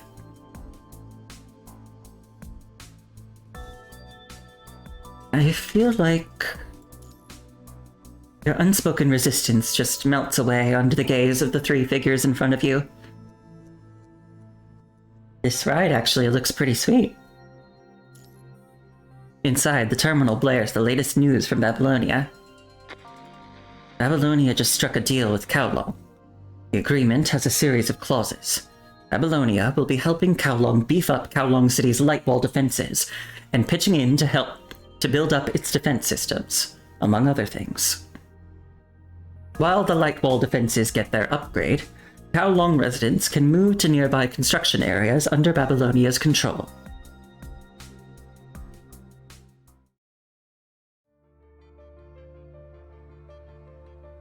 Kowloon City, Building Complex 5, West 3rd Street, Hexabridge Port. Heads up, Kowloon City residents, listen up. Shattered glass and debris litter the ground, glinting in the harsh sunlight. Residents, clearly bolted, accidentally breaking things in their scramble to get out. Chaotic footprints lead from the courtyard right into the street. And it's not just here. The whole southern district of Hexabridge Port is completely deserted, every single home abandoned. Terminals fixed to street posts and courtyard walls crackle with Pulau's announcements. Their broadcasts barely audible through the static. Oh, if it's Pulau talking, I have to do a very different voice. Just 3 hours ago, a massive wave of punishing creatures stormed out of the sea. launching a brutal attack on the satellite districts surrounding the port. Good news on one front. We've ironed out an agreement with the world government of Babylonia. Every single Kowloon resident can now head to the safe zones under Babylonia's wing for temporary shelter. Right now, the Pulau crew is neck deep in the fight against these hetero creatures. Meanwhile, the Chaofeng crew is teaming up with all other Kowloon crews still here to manage the boarding and evacuation efforts. The terminal just keeps blaring, but out here in the residential areas, it's dead quiet. The only sound is the crunch of shattered glass underfoot, reflecting the sun like cold, unblinking eyes. Heads up, Kowloon City residents! Listen up! Explosions rip through the air, thunderous roars echo, and the sounds of blood and screams fill the Kowloon crew headquarters at the Niter. It's pure chaos. It's hetero creatures. They're working together with uncanny precision, almost like someone's pulling their strings, or even outright controlling them. I'm going to get straight to the point. Our top priority is to get the light wall of Kowloon Metropolis back online. Attention, residents of Kowloon City! Please pay attention! The light wall of Kowloon Metropolis is being reactivated to push back the red tide in the hetero creatures. But there's a snag. Washu is currently under an unknown attack, so it can't bring its full computing power to bear to pinpoint targets for the light wall's defenses. The light wall reactivation protocol kicks off in 30 minutes. All sectors, listen up. Get out now. I repeat, evacuate immediately. Industrial Center main control room in South Hexabridge Port, 10 minutes before the light wall reactivation. Kowloon crew headquarters crunched the numbers. The Pulau crew's ground defenses are pulling back to the North Port in less than 5 minutes. When they do, the punishing red tide will completely swallow the entire South Port of Industrial Zone. The last transport just cleared out, taking all the movable supplies and a hefty 77.5 kilograms of cryogenic deuterium tritium fuel spears with it. Still, it left a tiny bit behind. 0.75 kilograms to be exact. 2047. Pressurize the target chamber. Ignition at 2050. Any objections? 14 workers stand in the stifling control room, completely silent. A cigarette, its ember glowing red, makes its way around, hand to hand, until it's just a stub. The green, situation stabilized light never comes on. Shen-Chi flicks the dead cigarette butt away, and gestures for the worker at the console to clear out. This isn't on you. He brushes the dust from his hands, grins, and hits the red button. Nearby, the funnel-shaped reactor lets out an ear-splitting shriek. You've got to protect the factory no matter what! You now have the green light to take out all the facilities by overloading the reactor and blowing up the industrial zone if you have to. Never let the corrupted and hetero creatures get their hands on it in one piece. Don't back down. I repeat, do not back down. When the light wall hits, will it hurt? No, it won't. I asked Fushi. It's going to be scorching hot. We won't feel a thing. Good. That's good. These are, for context, these are people who have volunteered to assist with the light wall reactivation, knowing that they will get caught in it and die. So that on the terminal, those voices are people who know they're about to die and who have made that choice themselves. In the streets, the last remaining crowds huddle together, scrambling towards their last-ditch hope in the valley. Citizens of Kowloon City, the Light Wall plan has managed to slow down the hetero creatures and the Red Tide. But the hetero creatures are still pushing forward. Any Kowloon residents who haven't made it to the safe zone yet need to head to the underground ring right away. Please take shelter inside Tabula Akasha right away. I repeat, find shelter in Tabula Akasha immediately.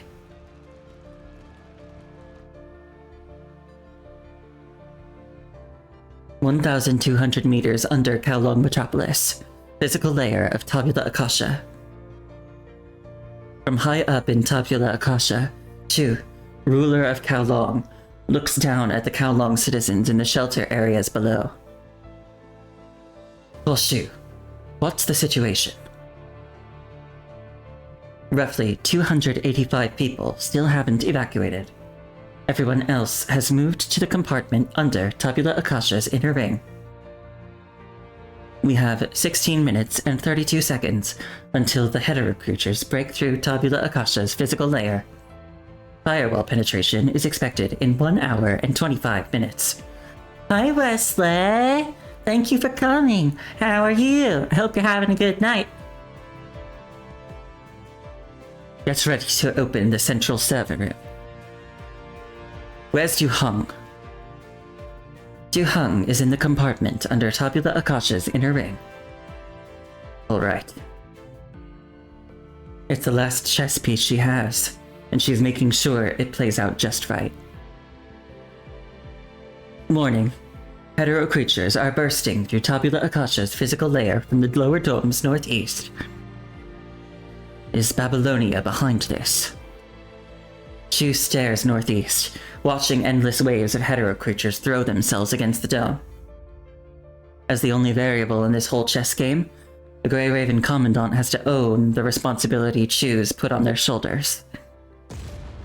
The underground ancient city, once deserted, is now splattered with blood and gunpowder smoke. Deafening explosions boom from the northeast. Zzz. Warning. Tabula Akasha's final protective barrier is breached. So, this is it. The dark green-haired woman's face is grim as her glaive silently appears in her hand. She'll pull out all the stops to protect Kowloon and Tabula Akasha from the punishing tide Huashu predicted. She won't stop at anything. Like a peacock diving through the air, her glaive carves a path of rigor's cold light as she strikes down the corrupted who've broken through Tabula Akasha's physical layer.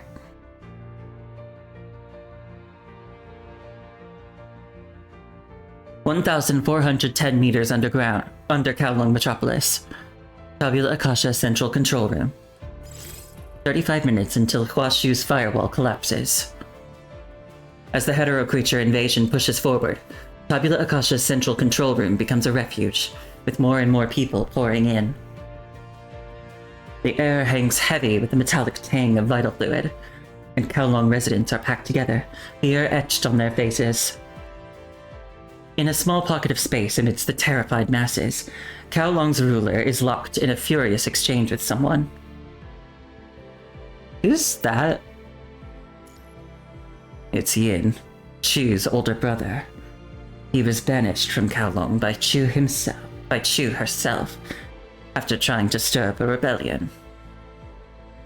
He's probably trying to leverage this crisis to get back into Kowloon, but his timing couldn't be worse.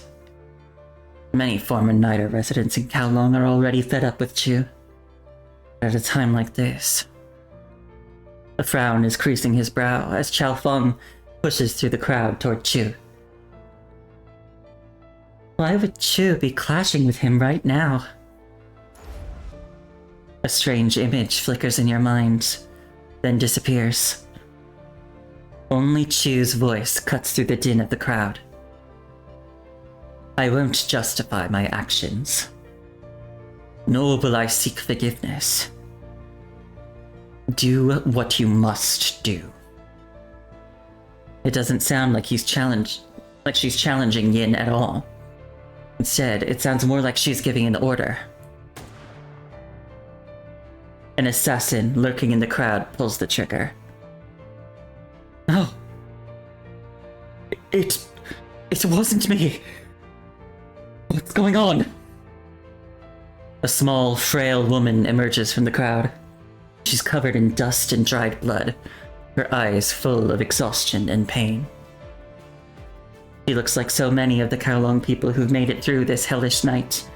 But right now, everyone's eyes are glued to the still smoking dark barrel of the gun in her hand.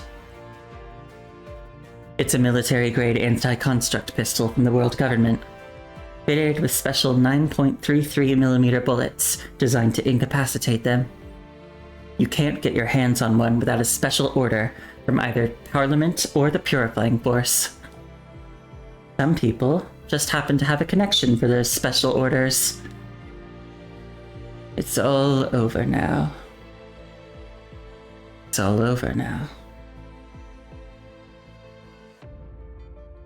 You reached Weaver level 50? Nice! I hope your crafter leveling goes quickly, because I find crafter leveling boring. 1,410 meters under Kowloon Metropolis. Tabula Akasha Central Control Room. Oh yeah, Cosmic Exploration probably helps a lot. 25 minutes until Huashu's fireball collapses. In just 10 minutes, 2 bombshells drop back to back. The ruler of Kowloon shot dead, and the gun used is from Babylonia. Panicked Kowloon citizens slowly gather in a room deep inside the central server chamber. You were only level 11 earlier today, wow! That is quick. To make matters worse, the hetero creatures are about to breach the physical layer of Tabula Akasha. One thing's for sure. Shu must have a plan for this exact scenario. But with the chess player off the board, how does this endgame even play out? Du Hung carries Shu on her back into the small consciousness uploading chamber. After touching base with Lucia and Lee, you mull over your predicament. You must. What? The mind beacon is forcibly invaded, as if a whisper echoes within your very consciousness. Yeah, so this actually isn't a weird thing unique to the new timeline. This happened in the old timeline too. Huashu? As a variable, you must shoulder the duties of a variable. Shu chose to trust you. Therefore, we will do everything we can to help you. Until Huashu's firewall collapses, there's now... In the main hall, everyone is locked in a desperate fight against the surging hetero creatures. Xiaofeng raises his weapon, rallying the remaining Kowloon residents to form a defensive line at the central server room's entrance. The hetero creatures flood like a tidal wave into Tabula Akasha's physical layer. Grey Raven and Strikehawk rush back to provide emergency support. Crowding, wailing, gunfire, screams. Everything unfolds before you like a scene on repeat. Words materialize before your eyes, then slowly fade, leaving only whispers echoing in your mind. We am just data, hovering between life and death. Our time is running out. Huashu, Tabula Akasha's time is running out. Do what you must, Chief. Oh, some gameplay. Tabula Akasha, the ruler of Kowloon, returns to her throne. And our members to deploy are the 3 members of Grey Raven.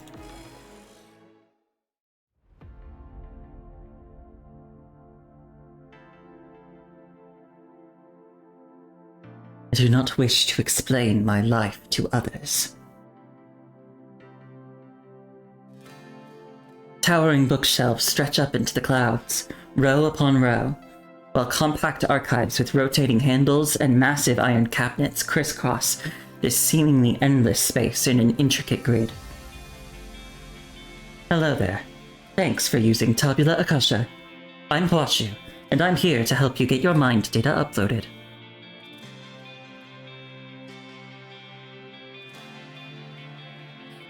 All my life, I've stumbled upon too many secrets that just can't be shared outside these walls, and I've seen countless versions of history come and go.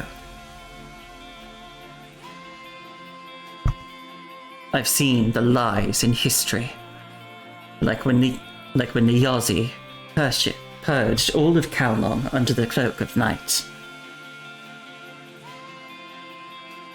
I've quelled conflicts throughout history, driving out blood relatives who scheme to snatch my power.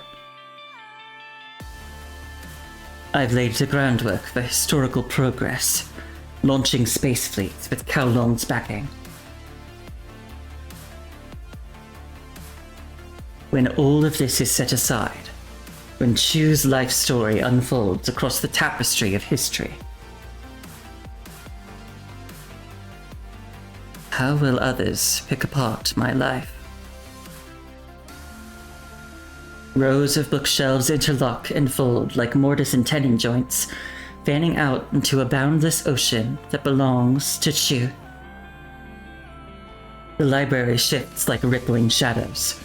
From her moment in time, countless versions of Chu crisscross this sea of memory, weaving the life of Kowloon's ruler. Every thread of her story is softly intertwined and faithfully recorded within Tabula Akasha. How am I supposed to explain my life to anyone? I must fight. Inside Tabula Akasha or outside it, it makes no difference. The usurper is vile, defiling my land. It broke into Tabula Akasha without permission, tampered with time, and twisted the meaning of war. It showed me endless visions of the past and future, trying to crush my will and steal my crown. But I never gave in. I must keep on fighting, because I am the only one who can serve as the price Kowloon must pay for its future. The final divergence point of the ideal confidence simulation is your death. This unit cannot confirm the accuracy of this simulation, but it is the only approximate solution derived under the influence of uncontrollable variables. Time slips by. Dew turns to frost. I've lost count of how many cycles I've been through in Tabula Akasha, but Kowloon will not stop here. I stand among the graves of countless blades and guns. I will drive out the usurper and protect Kowloon and Tabula Akasha at all costs. I will seize the threads of fate and hold fast to Kowloon's future. I shall. The mountains that shaped Kowloon. The sun that powers Tabula Akasha. I won't explain my life to anyone. Only time and Kowloon itself have the right to judge me.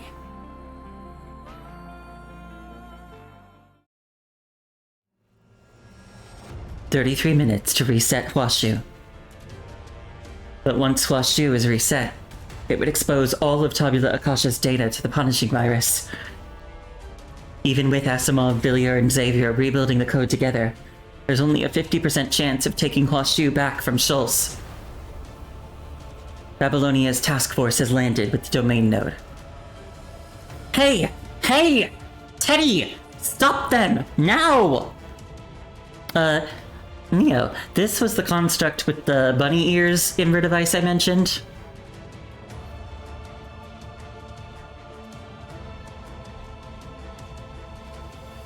Yeah, she's the bunny. If you can't stop them, at least block them outside for now. What's wrong? The troops that arrived later. They're already setting up domain nodes. Tell them to take those domain nodes and get out of this city. I don't know who's talking. A weary figure appears outside the tent, carrying someone on her back, with the equally wounded Pulao by her side. Oh, okay. I'll say it again. Tell them to get out of this city. If Babylonia decides to deploy the Longinus arsenal against Kowloon, I will take down every single person in Babylonia. 2? Reset it. I'll take responsibility. The ruler of Kowloon returns to her throne. She has cheated death. What? Complete a sub-tower challenge to face the boss. Sub-tower...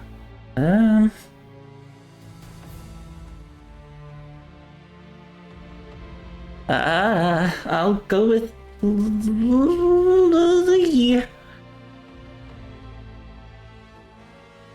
me.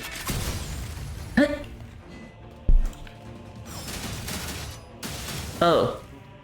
That button makes me switch back? Okay.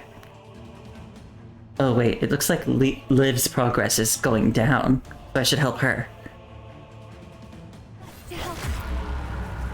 Liv gains bonus, 3 ping grants energy points. Oh, so it's giving her like her... Press and hold dodge to unleash Levy Gun on your enemies.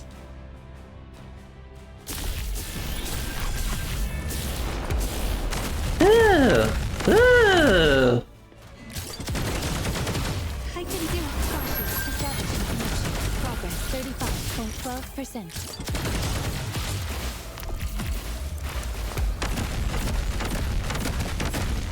Washi, establishing connection. Progress 63.45%. Ah! I can do it. May the stars light your path towards the abyss.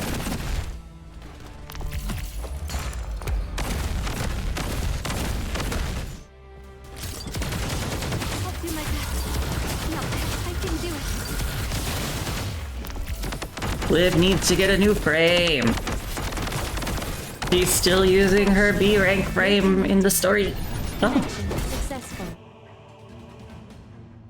Kwashu is resetting. Kwashu's underlying code is under unknown attack. Face the boss.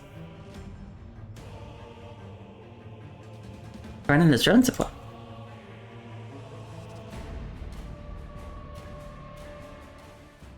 Oh. Partial module restoration complete. Computing power units received. Activating support program. Engaging cooperative battle protocols. Let me help!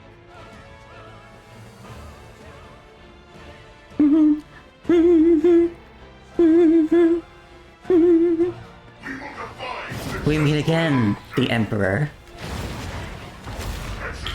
Follow me, your futile struggle, pitiful.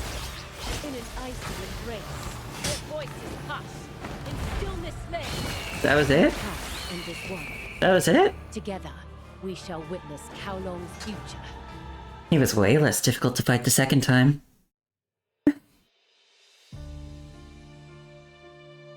A girl in a green cloak stands atop a mountain not far from Kowloon City. The creature nestles obediently at her feet, while the girl gazes out at the fires and gunfire still raging across Kowloon City. Kwashu reboots. The Emperor forcibly seizes control, only to fall to the blade of Kowloon's ruler. This is what civilization looks like. Yeah, too easy. A tale of war and hope, decline and revival. It's the same script every time. Yet each version plays out differently. Fascinating. Oh, you're going to the Renaissance Fair tomorrow? That sounds fun. I've never been to one of those, but my sister went to one recently. Defeat is imminent. Babylonia's support force brings in an improved central purifications filter core. With help from Asimov, Xavier, and Villier, it's quickly brought online for emergency use. I'm sad that we didn't get to see Xavier. I love Xavier's design. You're wearing a little jester outfit? Oh, that's fun. It doesn't match the power of a full-fledged central purification filter, but it's enough to push back the red tide and clear the hetero creatures from Kowloon City. Still, why did I agree to the Emperor's proposal at that moment? Gretel lowers her head and gently strokes the hetero creature at her feet. Her voice is still soft, but the creature flinches in fear, too frightened to move. Gretel longed for the deep cultural roots of Kowloon. The knowledge stored within Tabula Akasha was like a forbidden fruit from Eden, luring her to reach for it. But even someone with no grasp of tactics could see that this isn't the right time. The red tide hasn't reached full strength. The tributaries flowing out from the dead zone aren't enough. From the dead zone alone aren't enough for the hetero creatures to go head-to-head with humans. Yet when Schultz proposes a partnership, Gretel accepted without hesitation, as if it were only natural. So natural, in fact, that both sides found it strangely unsettling. Was it because the Emperor's code managed to infiltrate the red tide? Gretel's hand comes to a stop, and the hetero creature at her feet lets out a low, involuntary whimper.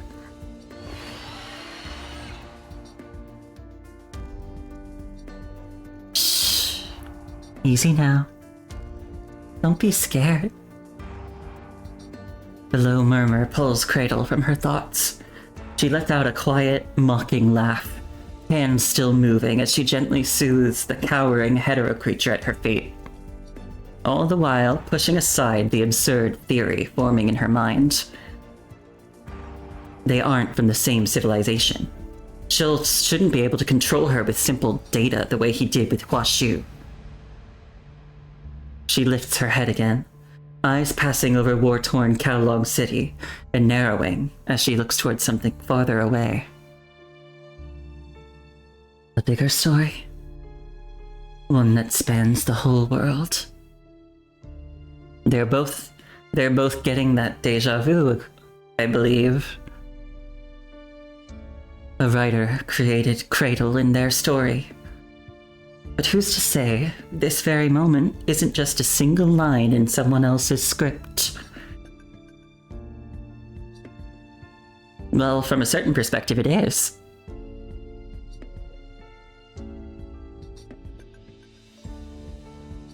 Gretel still remembers where she came from. That is an unfinished novel you have been writing on and off over the years. I don't think you is the commandant in this case. A post-apocalyptic world, a calamity named the Sound of the Tide, the lost wisdom of the ancients, a journey into the abyss. Pretentious wording and rambling nonsense were just the author's bad habits. No one but the author ever had the patience to finish reading it. She was born from that story.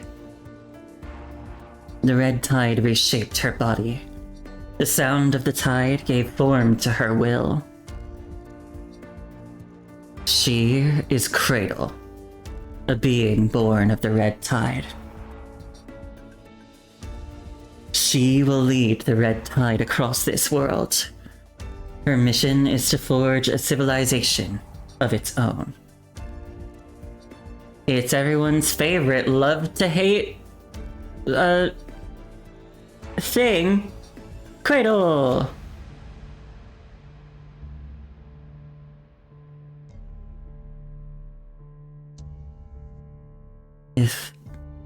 This world really is a story already written. Then what part am I meant to play in it? After a brief pause, she lets out a laugh. The green-robed girl dissolves from the hem of her cloak, becoming a surge of red tide rushing toward the forest. She needs to find the source of that dissonance. Cradle wants to know, has a script truly been written? One that includes her name? Most importantly, the red tide surges more violently as it moves through the forest, like ink from an invisible pen riding across the earth. Is this story interesting enough?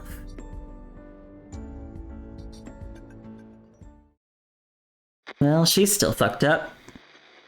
Time remains to tell if she'll be as fucked up as she was in the old timeline. Attention, Kowloon residents!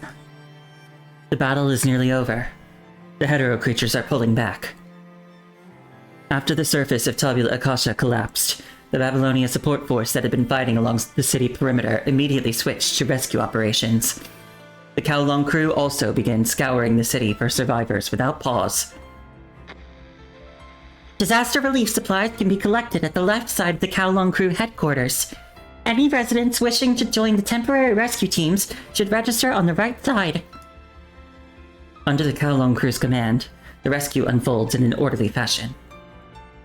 As the sun rises, you sit in a corner of the ruined factory, opening a terminal to record the mission log.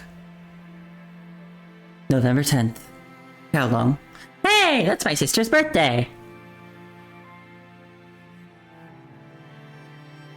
After the electronic phantom that called itself the Emperor was eliminated, the hetero creatures in Kowloon slowly began to retreat. Log. Report to the Science Council. Evaluate the possibility that the mechanoid, code unknown, is capable of controlling hetero creatures. For some more context, if you haven't seen my streams of other chapters, the Emperor has nothing to do with the punishing virus. It is a separate villain.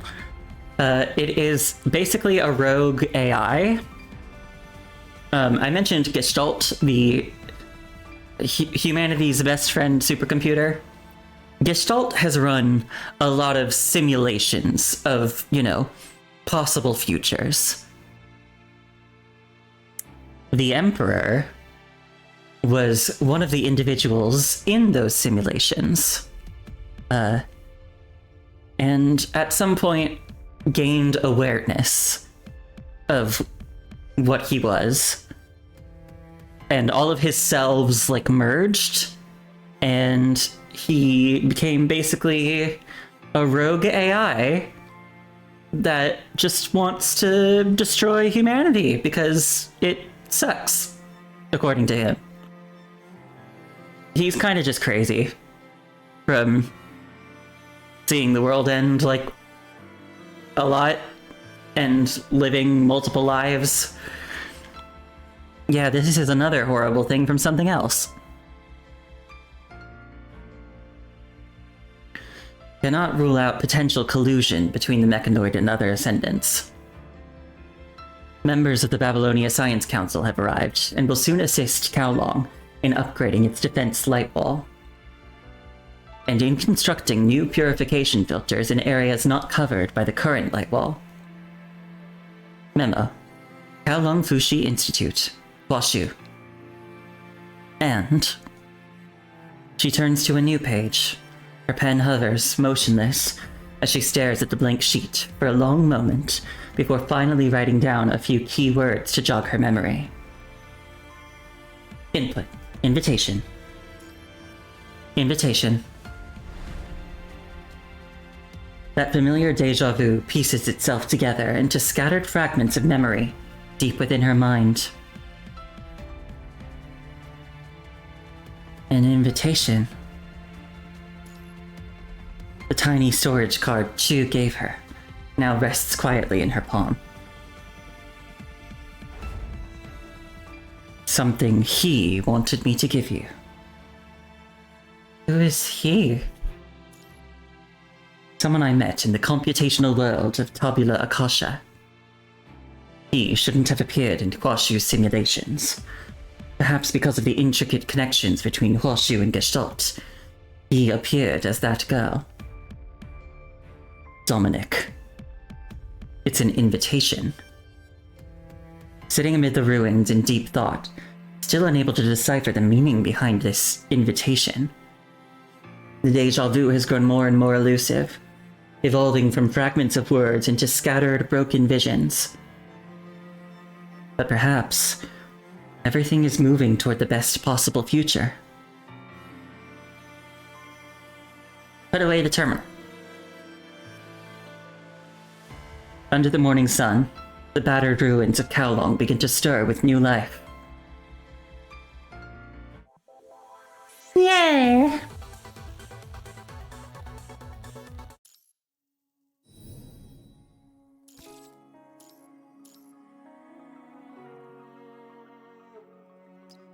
So these are all hidden achievements, and I think there's more, probably. I assume there's one for helping each member of Grey Raven, do the thingy. Anyway, I think I'm actually gonna end here today. You can see there's still a good amount left to go through of this chapter, but I want to do some other things before I go to bed. So yeah, I'm still working on the auditions I mentioned during my last stream. I'm doing my best. Anyway, thanks everyone for hanging out.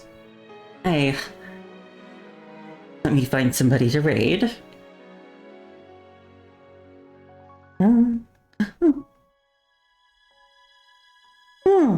I don't think I've raided this person in a while.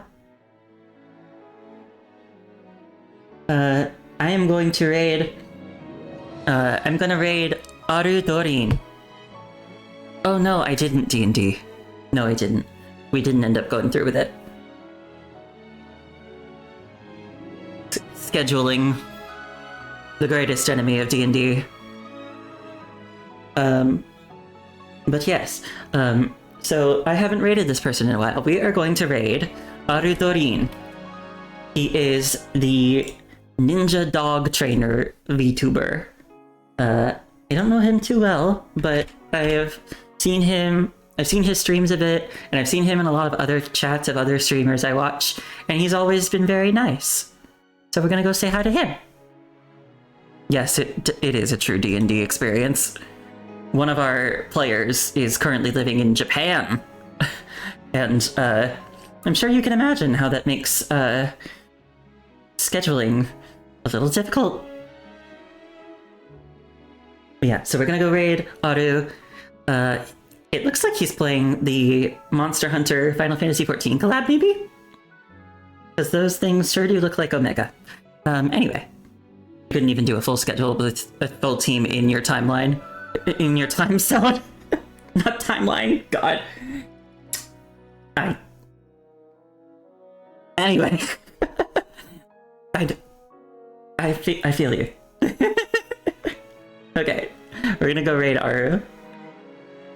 Thanks everybody for coming and hanging out. I am going to stream more of this soon. Maybe tomorrow night? We'll see! Goodbye.